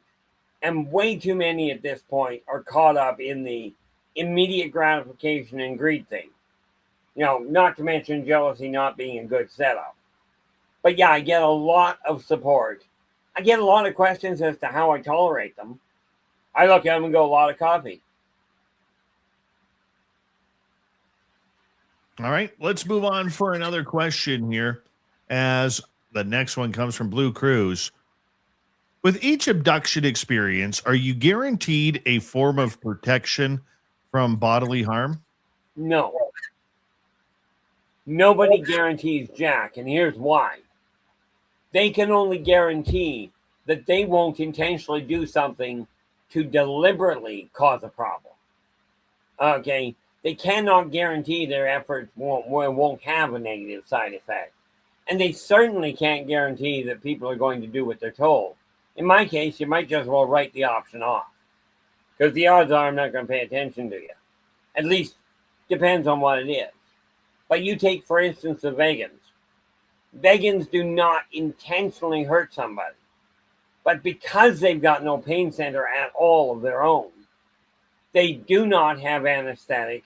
They do not understand psychological damage because they don't experience any of it. Okay. So no, there is no guarantee. But as scientists, they go, we will do our best to leave the genome intact mentally, physically, and emotionally. And this is why you get the overlays put in place. And you can actually thank the reticulans for that one. They're the ones that figured out how to do the overlays to protect the fragile minds of the abductees. And rest assured, humans are not the most fragile mind out there. Okay, there are species out there that have, shall we say, limited cognitive capacity. Okay, and like humans, they have not gained interstellar space travel yet. All right, Keith, let's move on. Absolutely. Sandra is asking, have ET taken our pets for their own or taken Earth animals to repopulate elsewhere? Absolutely.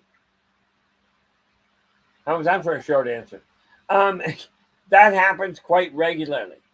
And like I mentioned earlier in the show, there is a black market amongst the off-worlders for pet humans. I know that doesn't sound very appealing to you guys. You got over slavery in '96, so You know, in most cases, there's still places on Earth that slavery is alive and well. And being a pet, as in, here's a leash, there's your cage, stay in there, and now I want to see you dance. Okay, back in the old days with the circus, you used to watch bears have to dance. Well, these guys do the same thing with people.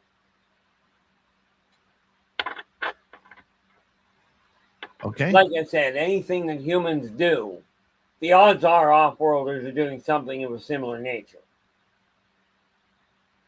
Shogun is asking, do you think our human governments have been vastly infiltrated by aliens like on V? No. Vastly infiltrated by the absolute abject stupidity, certainly. But by aliens, no. And the reason I say that is because human politics is separating further and further. Aliens draw theirs closer together. And besides that, they're not permitted to step into control positions. It's literally forbidden by the consortium. With the added bonus of punishment being we blow up your planet with your primary, secondary, and tertiary governments, and then disown you if you break that rule. It's a pretty substantial impact. And no, there isn't any plea for it. You broke the law, you broke that law. Now we've broken a few of your planets up. Which, by the way, means there's a lot of collateral damage.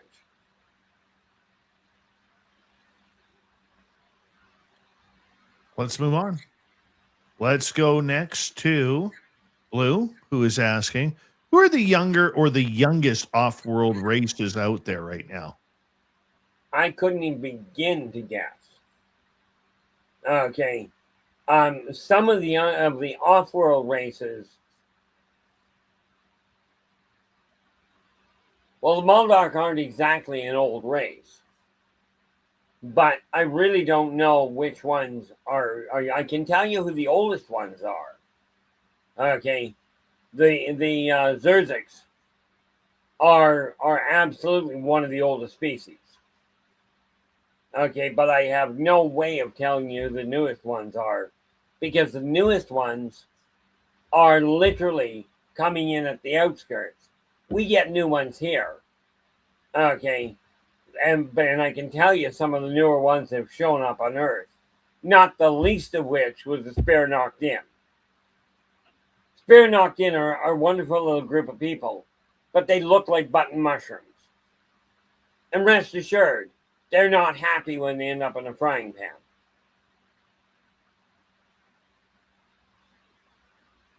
I don't want to end up on the end of a frying pan. I really Probably don't. for the same reason. You know? All right, let's head to another question here, Keith. We only got a couple more. We got about 5.5 minutes. Okie doke. Tone Tech is asking, and I love this question. Oh, so do I.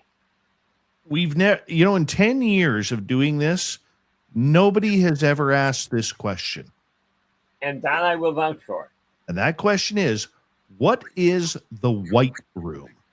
The White Room is where abductees are taken and set in with other abductees, usually of the same species.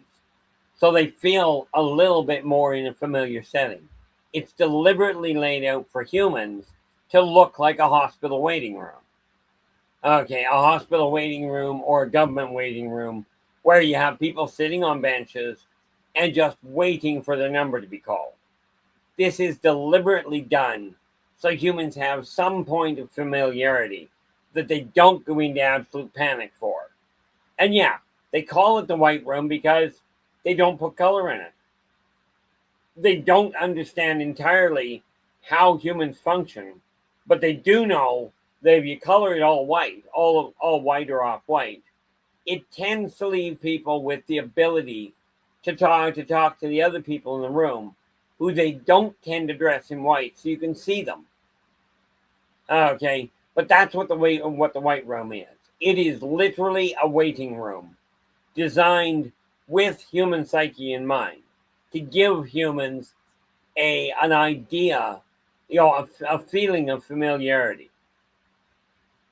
When I went into the white room, Keith, okay, like literally, this was in March of 2014. I was all alone in there. I remember the white light being so pure and bright, yet not bright enough for me to kind of squint or wince my eyes. Right. Okay. I could not see a roof. I could not see the floor. I could not see the walls, even though I knew they were there, but that white light was so bright. And it wasn't like a near-death experience, like go to the light kind of thing. Yeah. And that's where I heard the voice. That's where I heard the voice who pretty much put me on the journey. Now, I'm going to ask you a bizarre question, Dave. Sure. When you were in that room, did you feel anything below your body? Or did it feel like you were supported, but you couldn't necessarily? I knew I was standing. I knew I was standing on a floor, and like I could see my feet standing. Like there was nobody else in that room, and it felt like I was in a rectangle room. Right. And I could see my feet on the floor, but the floor was all that white light. Right. But I was standing on something solid. Platonic floor. Yeah, but I was standing on something solid. That's why I called it a solid platonic floor. The light was literally what was holding you up.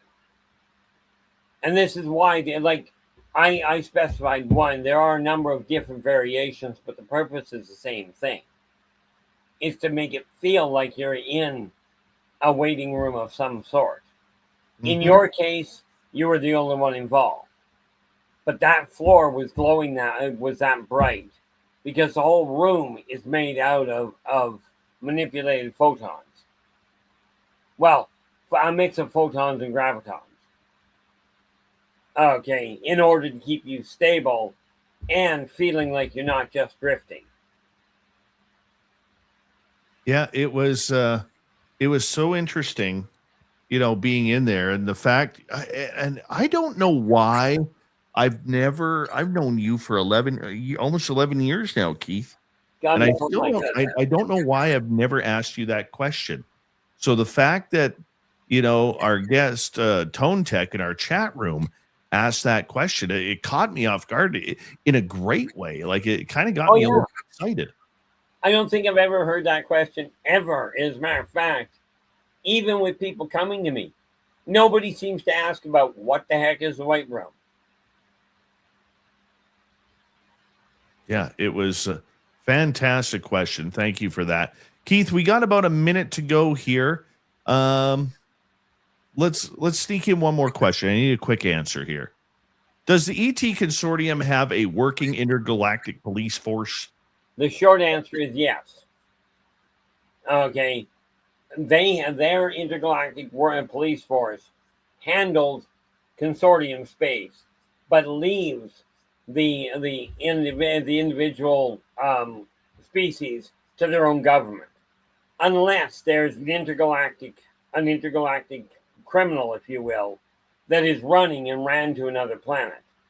Then their police force will come onto the planet that they've come. Like, for instance, if a Laborian were running and came to Earth to hide, the consortium police would come down here and collect it. Keith, thank you so much for coming on Spaced Out Radio tonight. It's always a pleasure, and we will talk to you at the beginning of March. Our Keith Andrews, his YouTube channel, go check it on out. Swamp Dweller and Extra Small Lee Strauss are next on Hour 3. You're listening to Spaced Out Radio with your host, Dave Scott.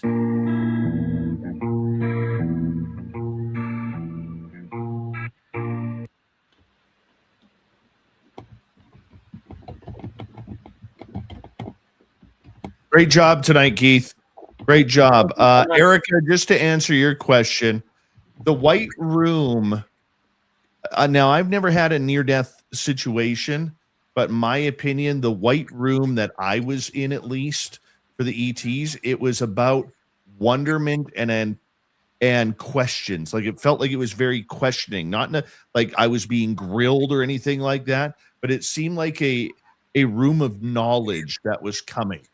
It didn't seem like a peaceful scenario that I was going to talk to spirit and talk to other loved ones or talk to God or Jesus or whoever I believe in, right?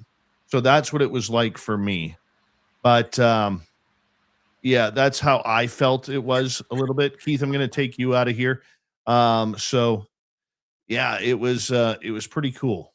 It was pretty cool. Guys, I'm going to be right back and put this up here and we'll be right back with Lee.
All right.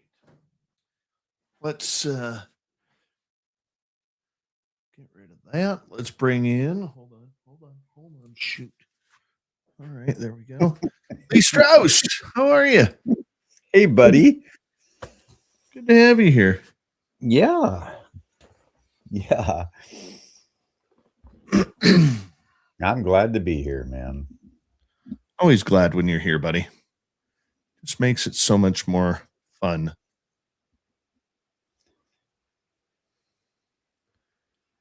Well, that's why I'm here, for the fun. Yeah, we will take some audience questions for Lee and I. I just want to get through a couple of topics first and foremost. Thank you tonight to all of our super chatters. We got Benno, we got Bob, we got Charlene, John, Lil Cam, T-Bone, Jeff, and Stargazer. T-Bone also throwing out a gifted membership. So thank you very much, T-Bone. Greatly appreciate you. You're always so generous to us. Tankella, how you doing? Nice to see you. Swamp Dweller's about 5.5 minutes exactly. Terry Hall and your mustache. How you doing, buddy? Best mustache in ufology. Here we go.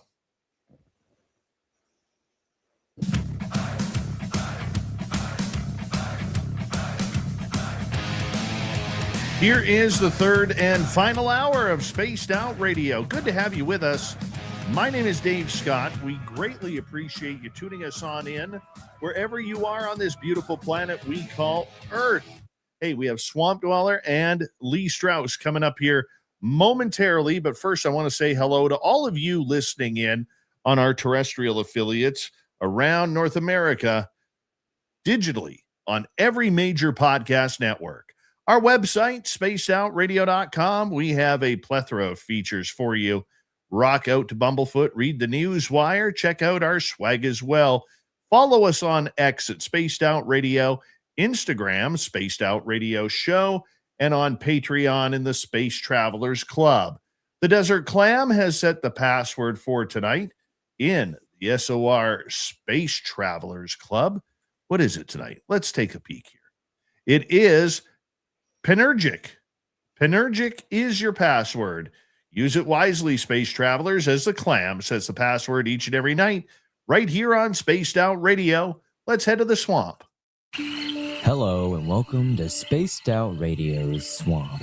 I'm Swamp Dweller, and tonight I'm going to take you on a mystic journey of the unknown, sharing tales of monsters, legends, and nightmares. Welcome to the Spaced Out Radio Swamp. To get this story started, here is a bit of background information about myself. I am a female, 17 years of age.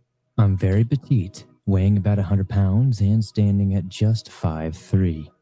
I recently joined my local gym around January 2019 and have started a routine of when I work out every day, except for Monday, sometime around 6 p.m. usually, and usually I'll stay for about an hour or two depending on the day and how I feel. Anyone who goes to the gym regularly notices others around them and gets familiar with what times and machines are usually available. And if a new person comes, you usually notice them. My point is that you get used to these people in the gym with you, whether or not you communicate with them. As a girl who goes to the gym, from my experience, you will get the occasional glance from a weirdo or make awkward eye contact with someone staring at you in the mirror. But all you can do is stare back at them dead in the eyes and give them the nastiest look of disgust. Now, the time that I go to the gym is when everyone usually starts to leave. I am very antisocial and shy, so this works out great for me.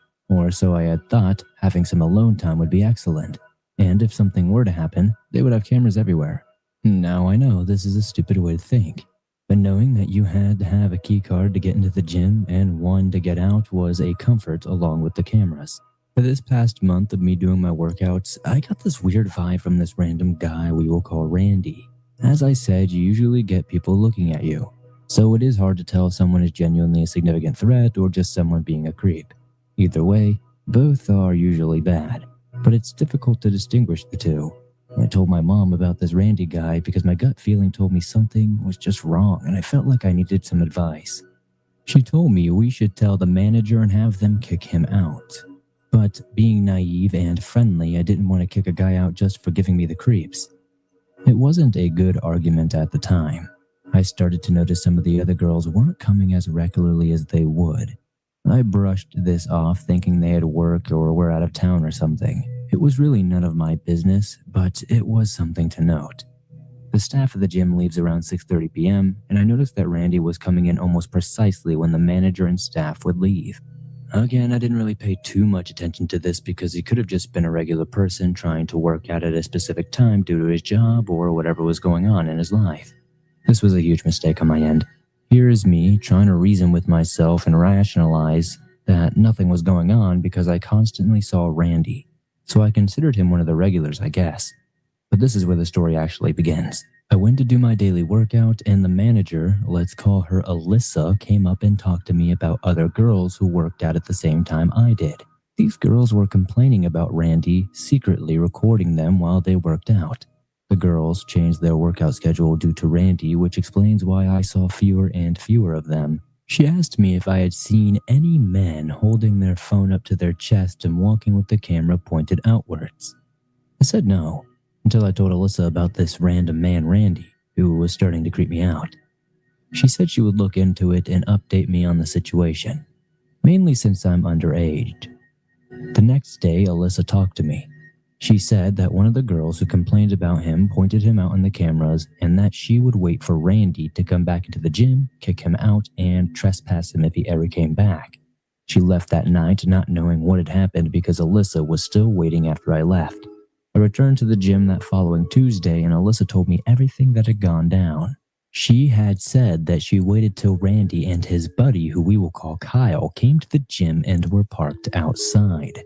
Alyssa had a friend who was a sheriff. Apparently, he rang up Randy's license plates, and to both of their surprises, he was a registered sex offender and had put on probation recently. Alyssa then found out that Randy didn't even have a key card, meaning he was not a member of the gym and shouldn't have been using the gym, period.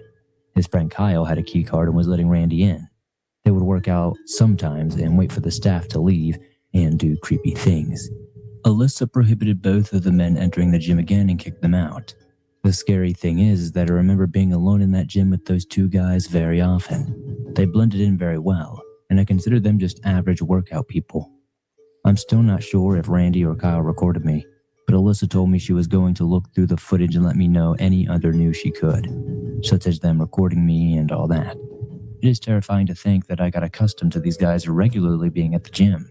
I am so thankful that Alyssa kept me informed on the situation. As terrifying as it is, it shows that you should always be aware of what's happening around you and to trust your instincts.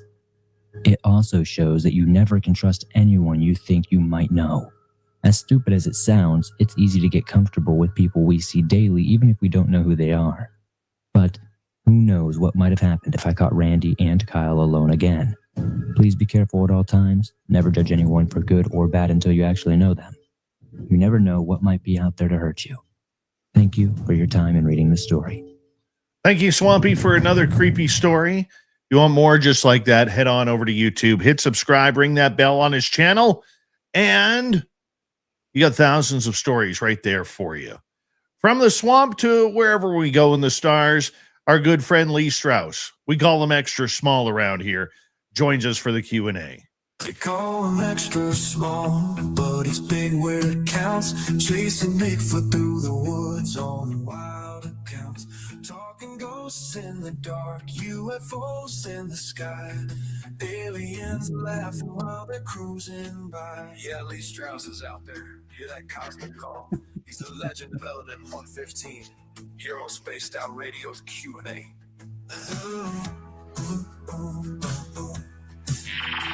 Just sets the tone, doesn't it? It's a wonderful little jam. I like it. So I'm going to be busy over the next few days. Well, next few weeks, actually. Uh-huh. Now, Lee, when you were up here last summer, I took you to our local museum, the 108 Mile Heritage Site, and you loved how haunted it was there. I did. It's just the feeling of the place, you know. Isn't it true that they took a lot of those buildings from other places and brought them to that spot and built them back together to be like what they were, wherever they were? I mean, That's what it feels like anyway. At least when you're there, it feels like a lot of these buildings don't necessarily belong on the property, but they have their own energy. You know what? I took a couple of weird photographs there, and I wish I had time to actually show our YouTube audience. But one of the ones I was taking a picture of this really cool, kind of like a REM pod that Merle had with like really bright lights. And when I took the photo, it kind of stretched those lights out to look like laser beams. But in behind those lights, you can actually see the head of the ghost cat that was in the room with us. That is correct. There definitely was a ghost cat, believe it or not. I was taking some photos as well, and you could almost feel that energy there in that room. It's funny that the camera that I was using at the time was actually picking up all the laser beams from the device that he was using. So that was pretty interesting. Well, the big reason why we bring that up, if you didn't hear what I had mentioned on the previous show, is at our local heritage site, I am going to be starting a paranormal tourism company. And the museum is a nonprofit, non-funded museum. And I just love the place. It's like a second or third home to me, besides, the Flight 21 area and the museum. I'm in like paranormal heaven. I really am. And I started the ghost tour there back in 2019 or 2017 to raise money for the museum. And I was quite pleased, shockingly pleased, that the board of directors actually voted to do this proposal that I made up for them. And they are very excited. So the main house that we are going to be doing is actually, we're going to turn that into a haunted bed and breakfast. And as time goes on and the popularity grows, we have one of the largest A-frame barns in the world. And Lee, I know you loved that barn. Oh, yeah. Totally loved that barn. What we're going to do is we're actually, once it warms up, we're actually going to rent out cots in the Clydesdale horse stalls. Wow. I don't know if I would stay in overnight in the barn. Holy cow. How freaky would that be, man? How freaky would that be? Yeah, that would be wild. I don't know that I could stay overnight in the barn itself. Upstairs, especially not. Oh no, for the record, I would not sleep on that second floor of the barn. That place is a little too unpredictable for me. Downstairs, I probably would. In fact, if I end up doing that, I will have to stay there for the protection of our people there. Yeah. If there's other people, I would probably be okay, but by myself in that barn, man, oh no. No. Now, people who come up to Caribou Con in September, where Lee will be speaking, I will be speaking, okay, and we're going to have a great number of speakers, including Samantha Mowat. Merle will be up here, the ladies from Beyond the Haunting television show. Grant Cameron is coming up, Paisley Town numerologist. Brett Thomas from Paranormal Portal, R. Keith Andrews, Jacob Rice, who's been a guest on this show. Okay, when we're all up here, we're actually going to take you, after the speakers are done, we are actually going to take you on ghost tours of the museum. Now, Lee, unfortunately, will not get to do that because if the weather is perfect, which usually it is in September, he's going to be doing sky watches. And the one thing that Lee loved about our area was how big the sky is. Like, there is a great 360 view of the sky. Yeah, and that area right there being as open as it is, and the trees being so far away from that location, it's just perfect. As long as I can get into a spot, and I did see some spots out there too, where you're away from the main house lights. So, yeah, I can't wait for that. We're going to put you across the highway where the original post house was actually built. We're going to put you right on the Gold Rush Trail. I wonder if that energy from the Gold Rush Trail and where the original post house sat across the highway from the museum, that's where I want you to do the skywatch, because I think Okay. it's going to be absolutely amazing. And I think with the energy of the post house still there, I think it might enhance what you were doing. Yeah, yeah, I'm sure it'll be good. If my equipment works, you know, the equipment doesn't like to work when there's energies being pulled from it. And even not when we're just out there doing UFO watches or Sasquatch type stuff. It seems like some piece of equipment is affected in one way or another, and it's just the nature of the beast. Really, you never know what's going to happen, so you try to set up early as you can, when it's still light outside, um, so that you can troubleshoot the issues that do pop up. Very true. You'll have plenty of time for that. You will. It'll be good. It'll be very good. We got 7 minutes. We got a couple of questions from our audience members here. LS is asking, Lee, do you think Sasquatch had a hand in the passing of Scott Carpenter or maybe the government? And if so, can it be connected with Dr. Meldrum or Dr. Lear's passings too? Or all just a coincidence? As far as Sasquatch is concerned, having anything to do with anybody famous passing away, I don't think so. I don't think that's their shtick. It's more likely that they might grab somebody and take them through a portal or something like that. Um, but I don't think that they have anything to do with anybody passing away. I've never gotten that sort of a feeling from them, like they would be, involved in something like that. I would agree with you on that. I don't think it's governmental. I think, and please don't take this the wrong way, LS. I think we put too much, because we don't trust the government, we don't trust the media right now.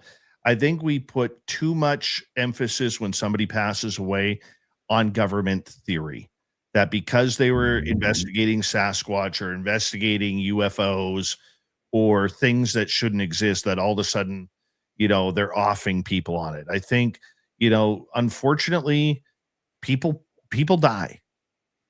They do. Dr. Meldrum had cancer. Roger Lear, he was, I apologize. I don't recall how he passed away. Okay. Now, if you're looking at somebody, say an instance like Nikola Tesla, where all of a sudden he's hit by a stray car that happens to be speeding right towards him, and because of what he was involved with and how he was literally screwed for his technology and his technological advances, that's something I could say, hey, they probably did that, right? However, when it comes to us peons for what we are doing in this field, and I call myself that too, okay? Like, I'm just going to use an example here. I hear every now and again, it used to be a lot more frequent, but I would hear every now and again on, because I do try and listen to podcasts and other YouTube channels. And I would hear somebody who has, maybe they're an experiencer like me or like Lee or many of you. And you would hear this person say, I got men in black around my house. I'm being followed by black SUVs. You know how many black SUVs out there are? Take a look sometime. Focus your brain on black SUVs, whether it's a Ford Expedition, a GMC Yukon, a Cadillac Escalade, okay, a Lincoln Navigator. They are everywhere. And they all have tinted windows because black on black is hot. Okay, they all have tinted windows. And when I see somebody who has like 386 followers on their YouTube channel, and they're saying that it's because they do their podcast or their YouTube channel and coming out with all this information that the men in black are after them and the government is following them and black helicopters are flying over their house. You know how many of those helicopters are actually black? Very few. Example, I live 3/4 of a mile from an airport. And one of the helicopter companies here, they have one helicopter. The color is dark green. But the minute the sunlight hits it or it starts to get dark, it looks black. Now, I'm not saying that there aren't black helicopters out there. I'm not saying that. But what I am saying is because we don't have trust for the government in our scenarios of what they know, because we don't trust the mainstream media, we've put a lot of emphasis on believing conspiracy theory because so many conspiracy theories have become true recently over the last few years. And I think because of that lack of trust, we tend to believe the conspiracy more than we do the truth of what reality is. Lee, what do you think? Well, Dave, recently there's been another rash of deaths associated with scientists and free energy. This sort of thing goes way back, yes, like you mentioned with Tesla. But it seems like it's raising its ugly head again to where, we're starting to hear this. Somebody so-and-so has come up with a free energy design and oops, they got hit by a car or they got strangled or they got robbed and they're dead. So these sorts of things seem to go almost on some kind of bizarre cycle where you hear about it and then you don't hear about it and then it's back again. So yeah, I guess the way to keep yourself alive is not to invent a free energy device. I understand with where you're going, but your typical YouTuber talking about UFOs, talking about ghosts or Sasquatch or Dogman, you're not being followed. Your phones aren't being tapped. Yeah. Okay. I can tell you guys point blank. I've been doing this show for 11 years. I have people in my phone that worked for the CIA, the NSA, the NRO, worked at secret military bases that I'm not allowed to talk about. And guess what? I do a show 5 nights a week, 3 hours each night. And I've never had the knock on the door. I've never been followed by a black SUV. I've never had somebody knock at my door.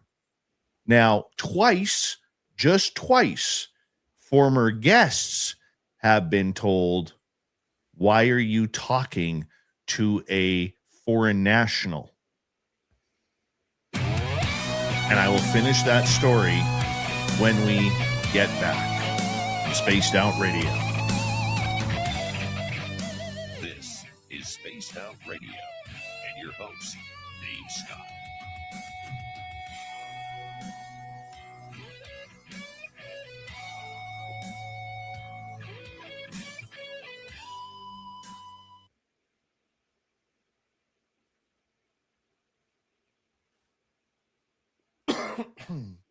Here's the other thing, guys, that I was told by a person very close to the NSA.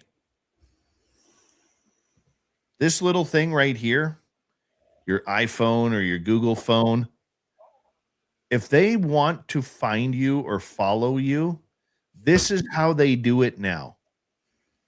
Or they could jump right into my computer right now if they wanted. They don't send people to the door unless you need a warning. Let's say I was working in the Canadian military and used to have top secret clearance. And I'm doing a show like this. If I get too close to something, I would get a phone call.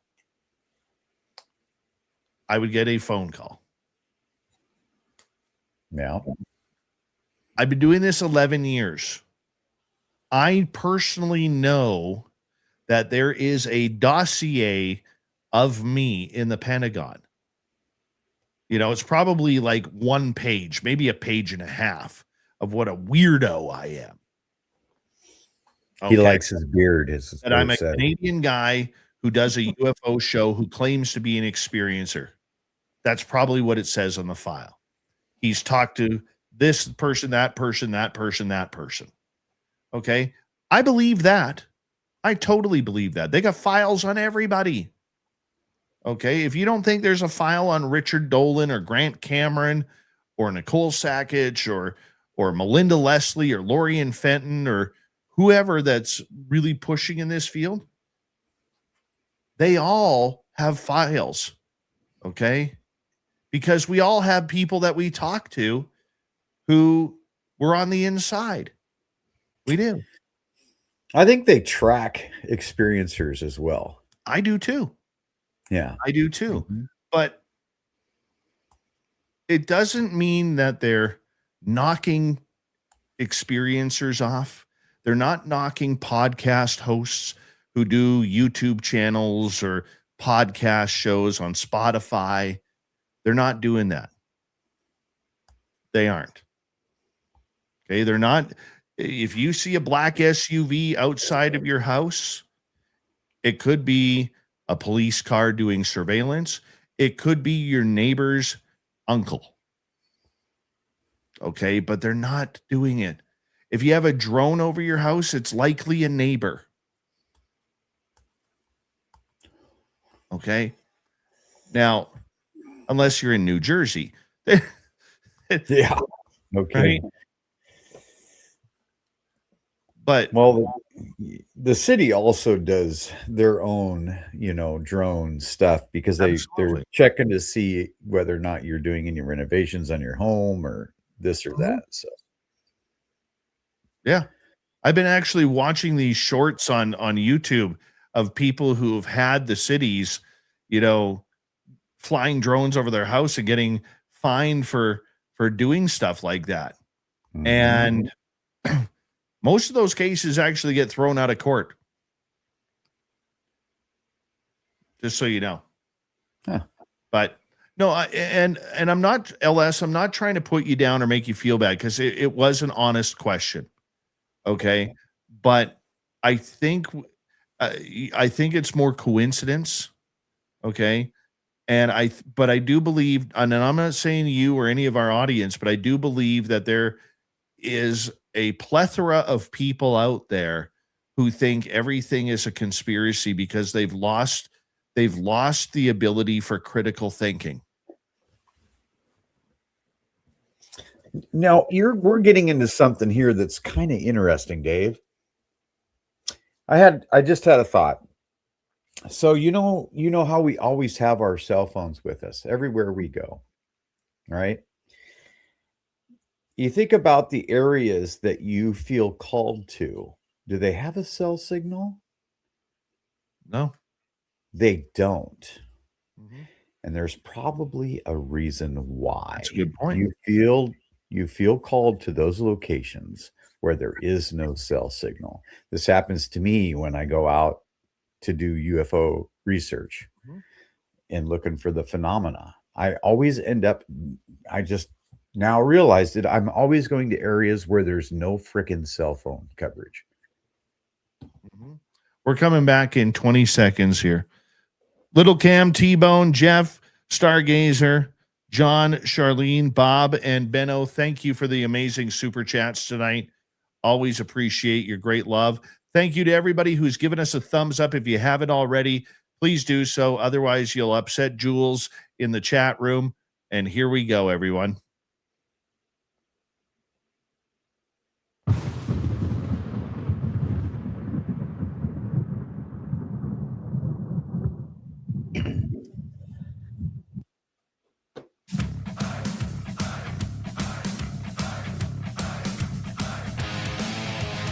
We got the final half hour of Spaced Out Radio. My name is Dave Scott. Let's get right into it with our good friend Lee Strauss from our YouTube channel, Element 115, a great investigator as well. Lee, thank you so much for being here tonight. Always appreciate you. I love you, man. Ditto. Right before the break, we were talking about, the idea of people being followed, people having drones over their house or whatever. I really do believe, and without sounding insultive to people out there, but I really do believe, because we don't trust the media anymore, and I'm saying that as a former member of the mainstream media, as a journalist, and I don't even trust them anymore. Okay. I think because of our lack of trust of government and media these days, that we put too much stock in what we see on social media, so too much stock in conspiracy theory, and we've really forgotten the ability of critical thinking. What's your thoughts? Yeah. There's so much going around, right? And it's easy to jump at conclusions that are already made up for you, that are being passed from social media, instead of actually trying to figure it out ourselves. I mean, I've caught myself doing it so many times lately. It just helps to sit back and think for yourself once in a while. And then also, thank God I've got a really good buddy that I talk to daily to pass this stuff back and forth from, so that we can kind of look at it from two different perspectives, and then hopefully learn from each other on what's real and what's not. I would agree. I just wish society would get back to critical thinking. Yeah. You know, Back in the day when you used to be able to sit down on a Sunday and actually read the paper, and we had some great journalists back then. We just don't seem to have that anymore. Everything is out for the quick fix and for the oh my gosh reactions. It's proliferated. YouTube and different news sources now. It's all sensationalized. Let's get as many clicks as we can and that sort of thing, instead of let's do the hard work, because it seems like there's very few journalists anymore that want to do the hard work. The other thing that's happening is that we see these other journalists now, even like yourself, like myself, like many thousands, hundreds of thousands of others that are actually like boots on the ground doing the research. Those are the people that are that we're watching now, and they don't necessarily have a journalism degree, but they're finding things out. I'll give you an example of this, okay? And I mentioned this the other night with Terry Hall, because a story broke out with a hockey player, okay, named Gavin McKenna, an 18-year-old kid. And all over the news, ESPN in the States, all NBC, ABC, all the media companies in Canada, because hockey is a religion up here. Okay, we're talking about this 18-year-old kid, Gavin McKenna, who literally is expected to be the number 1 overall pick in the 2026 NHL entry draft, had been arrested and could face up to 20 years in prison for aggravated assault because he was in a bar fight that actually broke a kid's jaw, a fellow Penn State student's jaw. We two-punched him. broke his jaw in 3 places, knocked out 3 teeth, and gave the kid a concussion. They made this kid sound like an animal. He's going to jail. Guess what's happened?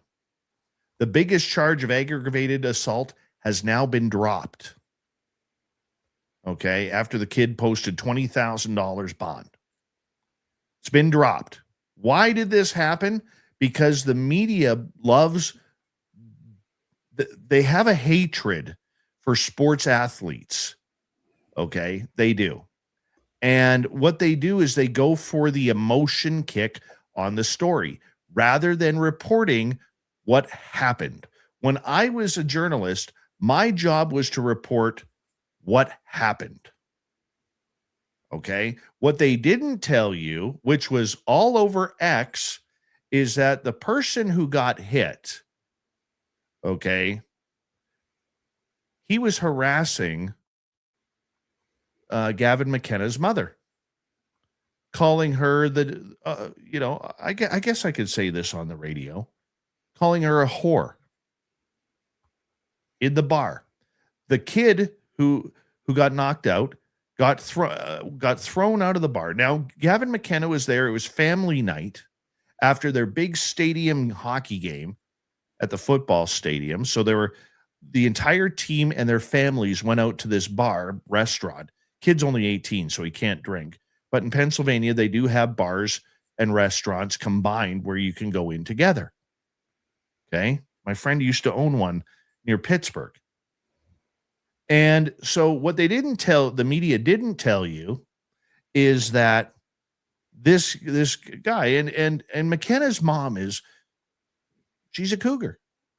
She's a very attractive lady. But this guy kept on calling his mom the W word. Okay. No mention of that. They didn't mention that after he got thrown out of the bar for harassing McKenna and the family that were trying to diffuse the situation verbally, the guy waited outside, waited for McKenna to walk outside, continued the verbal attack on his mom. Okay. Went up to McKenna, basically said, "Oh, you think you're tough?" McKenna tried to walk away, trying to ease the situation. Guy wouldn't stop, came at McKenna, and he 2-punched him, breaking his jaw in 3 places, knocking out 3 teeth, and giving him a concussion. That's self-defense. Okay? But the media didn't want you to do that for a number of reasons. College athlete, the future number 1 pick in the NHL draft, hockey players dumb, okay? Fighting in hockey bad. That's the story they wanted to pull, that hockey players can't control their anger. Athletes think they're bigger than you and me, okay? They don't understand the harassment that went along with it. And that's why, I watched the internet explode about the craziness of this, of the media story there, okay? And they were all, well, McKenna just ruined his career. He should be in jail. Nobody deserves, because they're acting on people's feelings, because that's what social media is. It's feelings. If it hits you the wrong way, and people today are about facts be damned. This is how I feel. So I'm going to make sure that my feeling is more important than the facts of the truth. There were people still today, after the charges were dropped, saying, "Oh, they must have paid the cops off." Well, you didn't read the story about the harassment of the mother? No, they don't want to believe that. They just want to read the headlines. This is why we need critical thinking. This is why we need more critical thinking in society. It's a lost art. It's like the brick cell phone. It's a lost art, man. Before we get to another audience question, I do want to shift over here. Did you see what Donald Trump's daughter-in-law on her podcast said? Lara Trump. I did not. Okay. So due to copyright infringement on YouTube, I can't play it, which I think is the dumbest thing ever. Okay.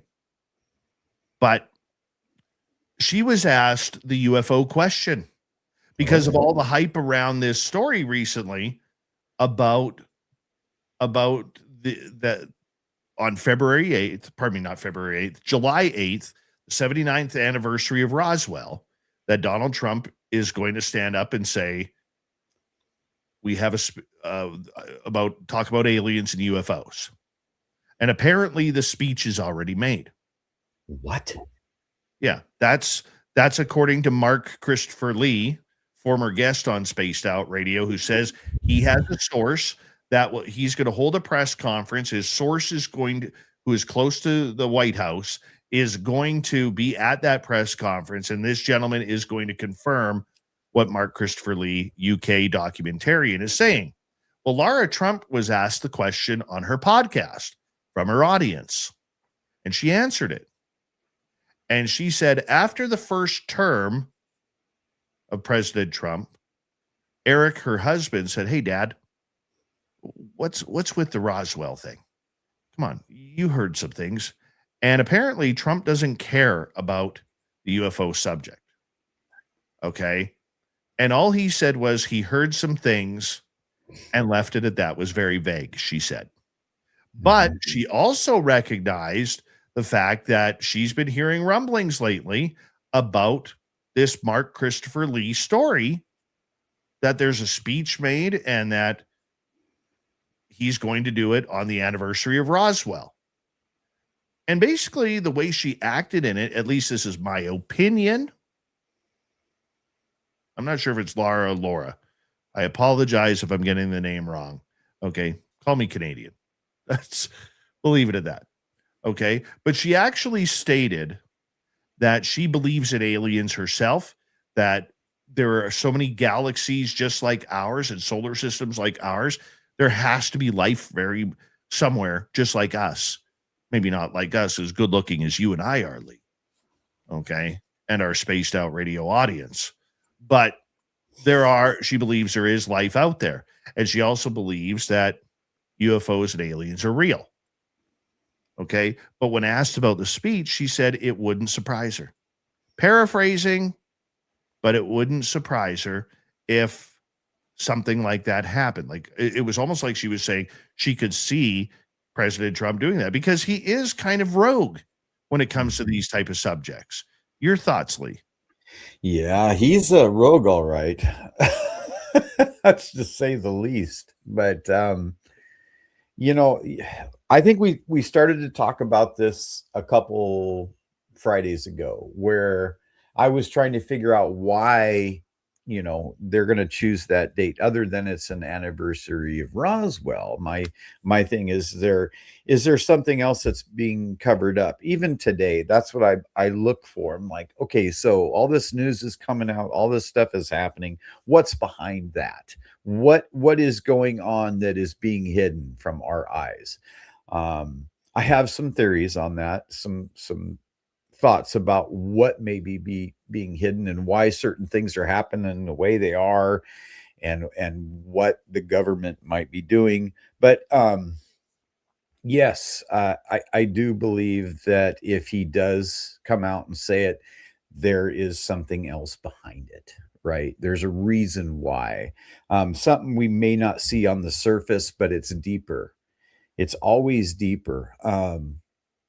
There's got to be a reason why these major things happen, and what is it pushing us towards that we may not see on the surface. And like I said, I've got some thoughts about why some things are happening. I hate to be vague because I don't want to get into some political stuff, but it's just better that way at the moment. One thought, Dave, is that they're pushing us towards more of a globalist agenda. Even like to have a certain card in your wallet, let's say, that everybody's got the same card. And you can be tracked with that card even though you don't have your cell phone on, or you don't have a cell phone on you. These sorts of things are possible and very well may be happening. Could be. Could very well be. And as for the president actually saying this, I don't think it's out of the realm of possibility. And the fact that his daughter-in-law, who it is Laura, pardon me, no, I said Laura earlier, it is Laura, and I apologize for the mistake. I think that with his daughter-in-law being in that inner circle of the family, because they do seem to be a tight family for all we know, I think she would be in the know if he was going to be doing something. And she states that he's been very cryptic about it. Okay. And cagey. Now, she believes he knows something or probably heard something, or in a presidential way, he knows something. Presidents don't just hear things.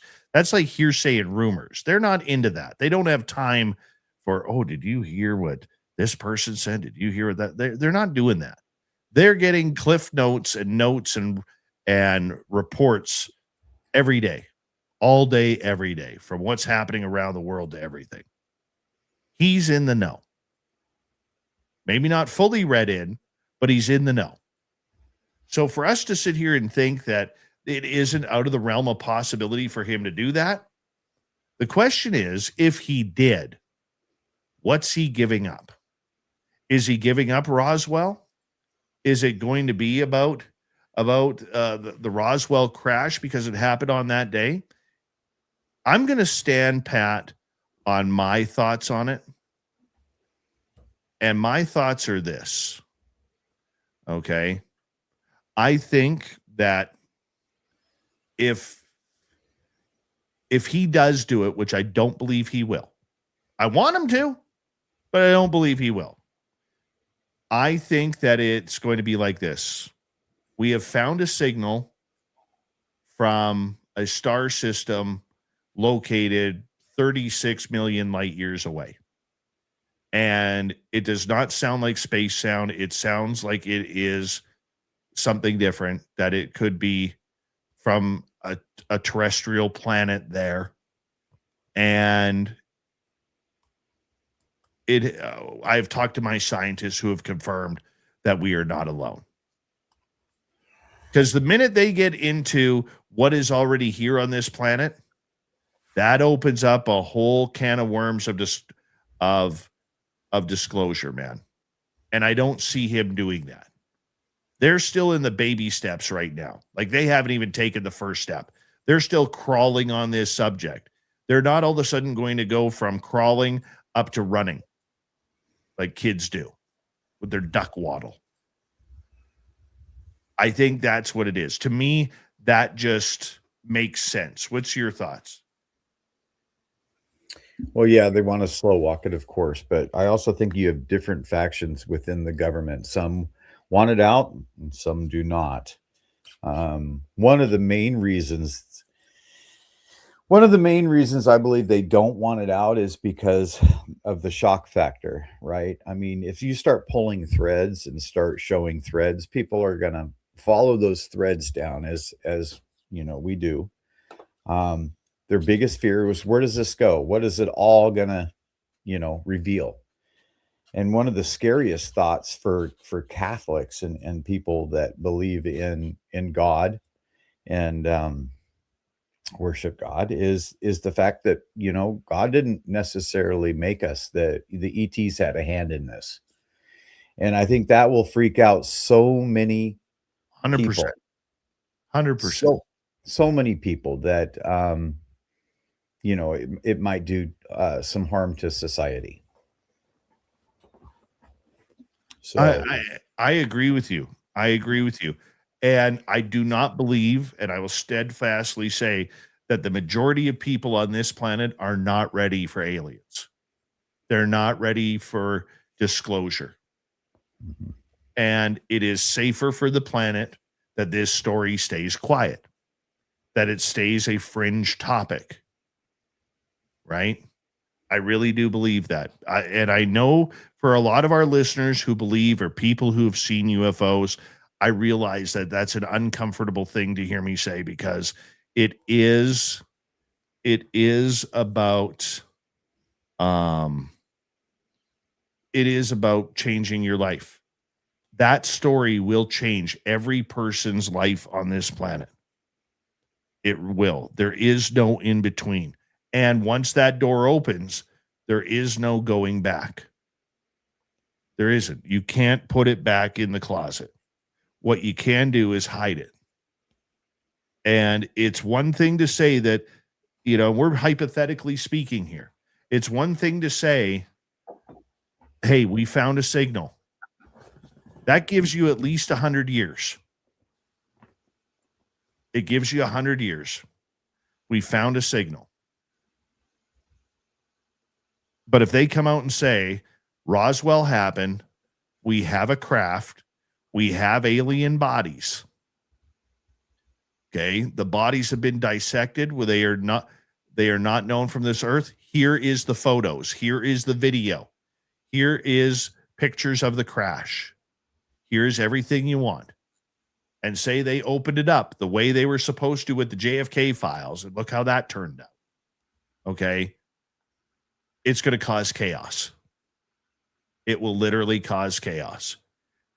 And that's just in the public reaction. Never mind the potential lawsuits on all of this. Because now it opens up the Pandora's box. They are not going to do it. Do I see the president coming out on July 8th?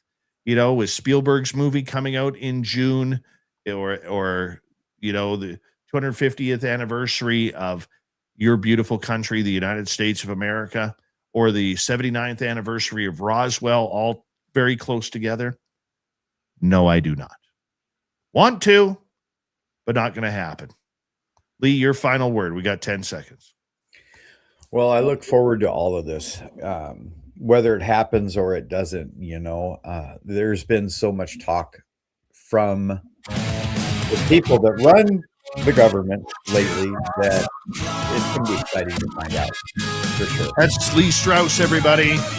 As we say hello to Mr. Ron Bumblefoot Thal, rocking in the background with Little Brother is Watching. Bumblefoot is the official music of Spaced Out Radio, rocking us in and out of every single show. Get your horns up for the guitar god himself. Special thanks to everybody listening in at work, at home, in your cars, wherever you may be. Thank you to everyone in our chat rooms tonight. YouTube, Twitch, LGAP, Facebook, Spreaker, LinkedIn, the Space Travelers Club, and on X.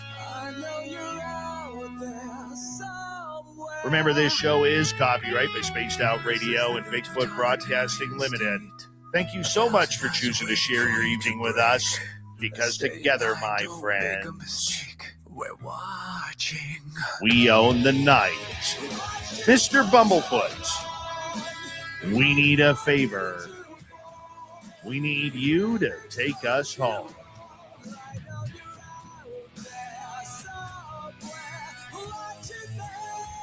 Yes, the Woo Train has docked for the night. Soon, my friends, we shall ride again. Your seats are always available. Your tickets never expire. And if you want to bring a friend, we've got room for you too, right beside Lee. Good night, everybody.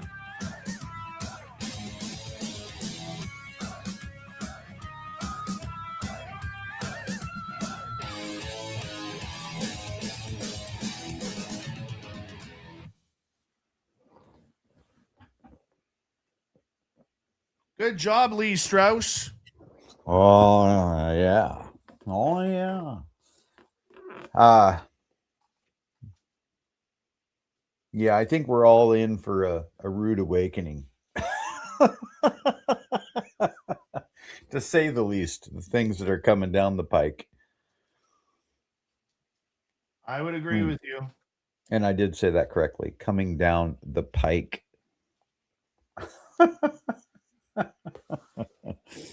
Very sharp pike. Give me 2 seconds. Almost done. There we go. Publish. Oh, that's just sexy right there. All sorts of sexy happening over here. There we go. Oh.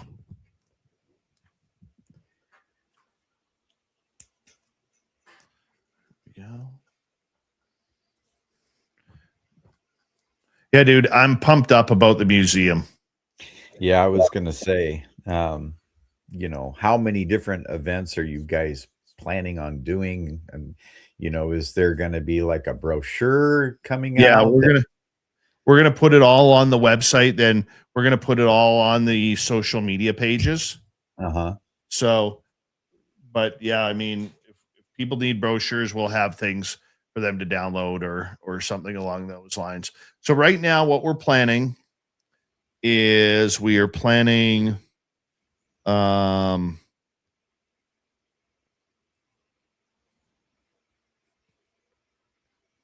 did my mind just go blank? The Airbnb type. Yes. Okay. In the house. We're doing the ghost tours. Mhm. We're actually going to be doing paranormal investigations. Okay. Like true not just the tour of every buildings, but we're actually going to take one building and then that's what we're investigating for the night. We could be there an hour and a half. We could be there 4 hours. You know what I'm saying? We're not going to put a time limit on. Okay, we're getting some good stuff here, but we got to leave to the next building because the other tour needs to come in. We're not doing that. We're going to be doing haunted movie night in the upstairs of the barn. So for $25, maximum 30 people, we'll put a movie up there for the night. You're gonna have problems with your equipment. With the $25, you get free popcorn and a drink. Watch the movie. It'll be a suspense movie like Blair Witch or Signs or Close Encounters of the Third Kind, something like that, right? The Boggy Creek Monster, things like that. And, kind of tied to our field. Movies tied to our field. Like no horror movies, no slasher films or anything like that. So we're going to do that once a month. We're going to try for the barn sleepovers. We're going to be doing paranormal classes, cryptid classes, UFO classes, and we're going to bring in speakers such as yourself and others to kind of talk to people about, UFO hunting or Bigfoot hunting or whatever it may be, right? Yeah. So I have to build that up. Like it'll be like a 5-week course. And yeah. So we're going to be able to do a lot there. But the bed and breakfast is going to be an amazing draw. It really is going to be an amazing draw once we can get that going. So hopefully within the next couple of months, we can get the insurance figured out and then get things going on that end. You know how much I would love to show people how I do a night watch and there's a lot to it. You don't think there is, but there's quite a bit of even forethought before you even go out to a location. There's just so much to think about. Yeah. And to put together. I can totally see that. Because you have to weather check. You have to check, how bright is the sky going to be? The moon, right? What's the weather going to be like? Where's the positioning of the moon? When is the moon come up? How big is the moon that night? There's a lot that you need to do, my man. Yeah, is Starlink, where's Starlink? Are they launching anything? I mean, there's a ton. Where's the International Space Station? Mm-hmm. Right? No, I get that, dude. I totally get that. Right? Yeah. But, I mean, fuck, if anybody could do it, you could do it. Yeah, I can do it. You're that good, dude. Like people, let me tell you this. Lee Strauss is incredibly present in an investigation. dude is so smart in the field and so quick to act and react and give thoughts and experiments and everything. It is so impressive. It really is, Lee. Like, between you and Merle, when you guys were up here, I just sat back and literally watched you guys, because I've never been a researcher. Never. So watching you guys work and the questions you were asking and the setup and all of this, taking your time to make sure everything was cool and right, it was a great learning experience. Yeah, I mean, every time you go out, you learn something new too. That's the thing. It's that you never stop learning.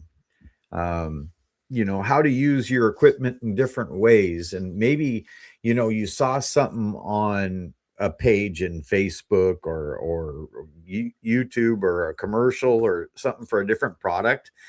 And all of a sudden the lights come on when you're out in the field, like, wait a minute, I could use that piece of equipment for this purpose. And it's not being done that way yet. You know what I mean? That stuff, those flashes of inspiration. Yeah.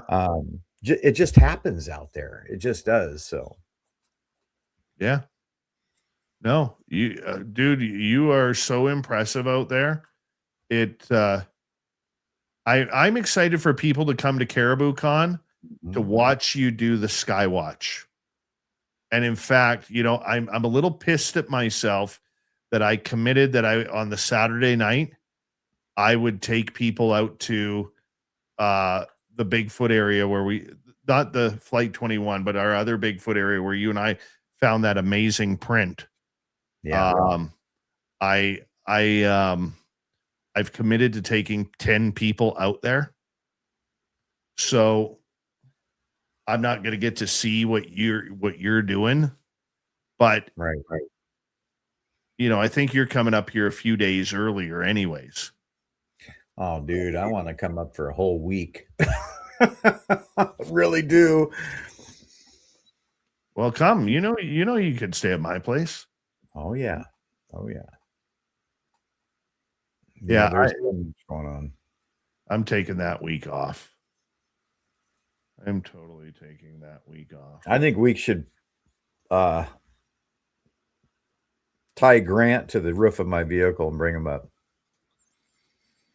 Oh, Grant will be here. Good. Are you talking Grant Cameron or our Grant? Oh, our Grant. Yeah. Is the local government aware of the conference, and what do they say? No, we haven't put it out there yet. That will be coming probably in the next month or so. But our are you talking for, yeah, you're talking about the conference there, T-Bone. Yeah, they will be knowing about it and they'll be good with it. We have a very is that something you have to talk to your local legislature about before you? No, but okay. Their support always helps, right? Okay, gotcha. Yeah. So, yeah, I would suggest plan your trips, guys. Moodance Mongol, how are you? It's old Moodance here. Plan your trips, people. It's going to be fun. Come on up. We want to hang out with you. It'll be a good time. Yeah. Tickets are on sale now at cariboucon.com.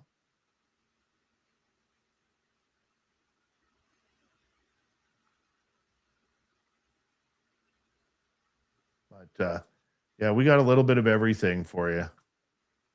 But, yeah, dude, I am pumped up about the new business venture. I am pumped up for you. I really am. I just think that you're going to have a lot of problems with your equipment up in the barn area. Something tells me.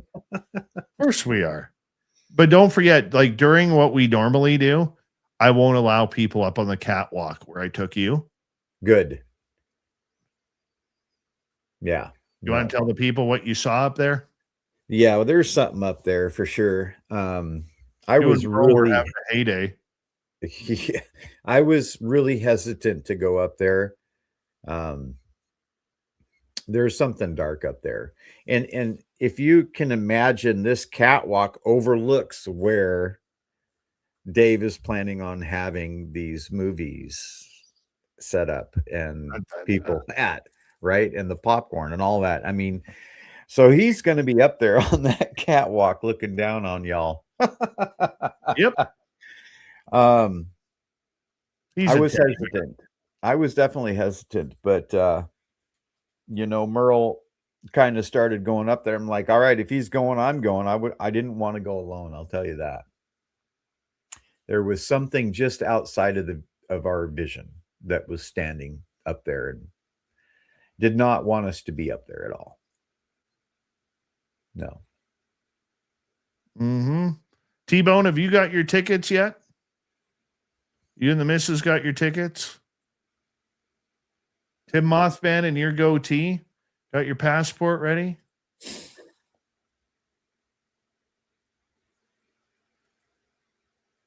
Do you mind if I do a little quick show and tell, Dave? Yeah, please go right ahead. I'm just editing here.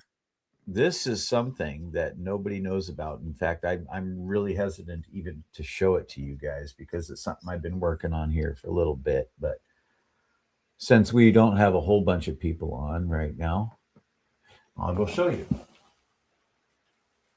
Did you get new underwear? Ha ha. Very fine.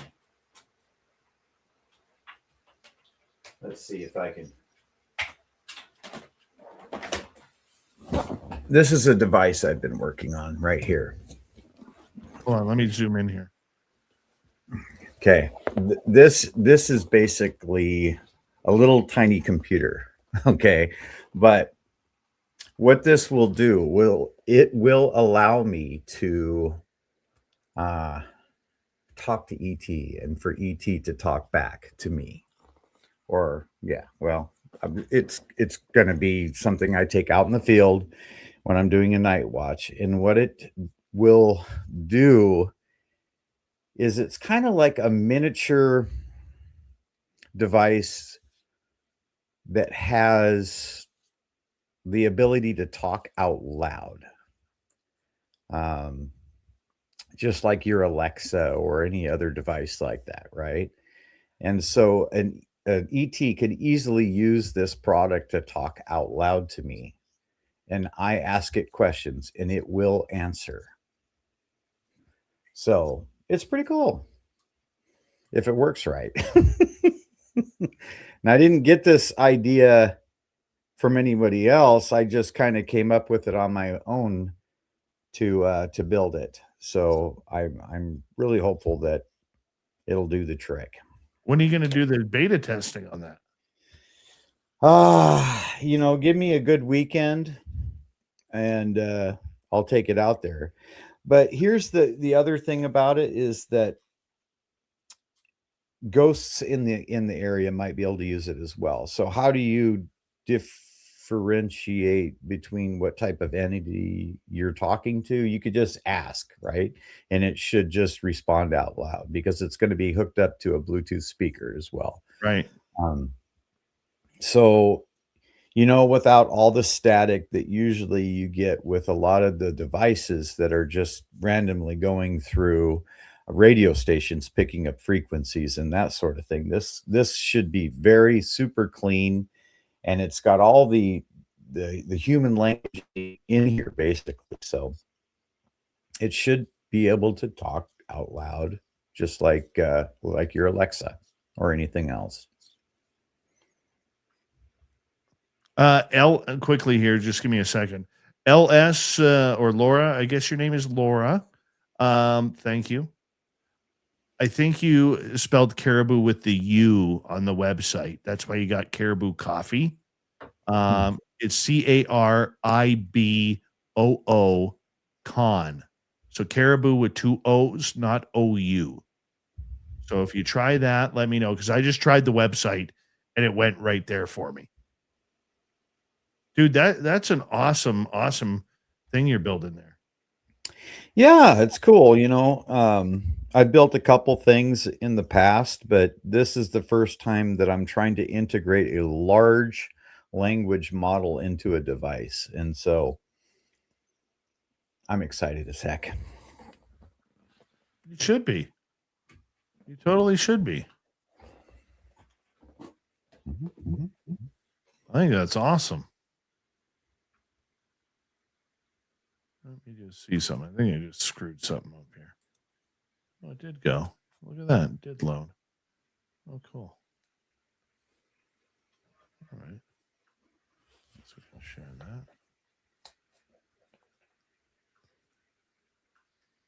that. No, man, I think that's absolutely great. Ben from Oz, yes, they do. You are correct. They do project messages into your mind. But I've also noticed many times that they affect my equipment in different ways. And that makes me believe that they can interject with this piece of equipment to send out some sort of a message. I don't know what it'll be, but you never know. And it should be, I should be able to understand what they're saying. You know, it shouldn't be come out as garbly-gook.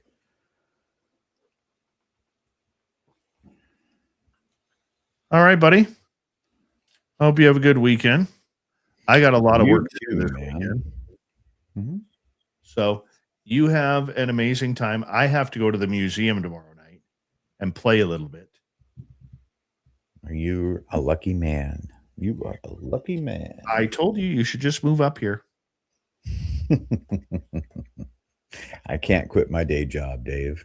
I know. You know, they build things up here too with nails. They don't build near as much up there as they do here. I know. I know, brother. Next week, Nick Lannon, Numbers and Synchronicities on Monday, Christopher Macklin Tuesday, Science Bob Wednesday, Michael Feely Thursday, Kevin Estrella Friday, a big UFO week again later next week. It'll be good. It will be good, people. Let's have some fun. Thank you tonight to all of our super chatters. T-Bone times 2, Charlene, Jeff, Stargazer, Bob, Benno, Shogun, and Lil Cam and John. Appreciate it. Everybody who gave us a thumbs up. And T-Bone, thank you for gifting those amazing memberships. Love you guys. We'll keep you in touch with everything that we do here, guys. That's what we do. That's what we do. Lee, have a good weekend, buddy. You too, brother. See you Monday, everyone.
Stay healthy, my friend. You too. you need bail money, give me a call. Always, Dad. Take care. You too.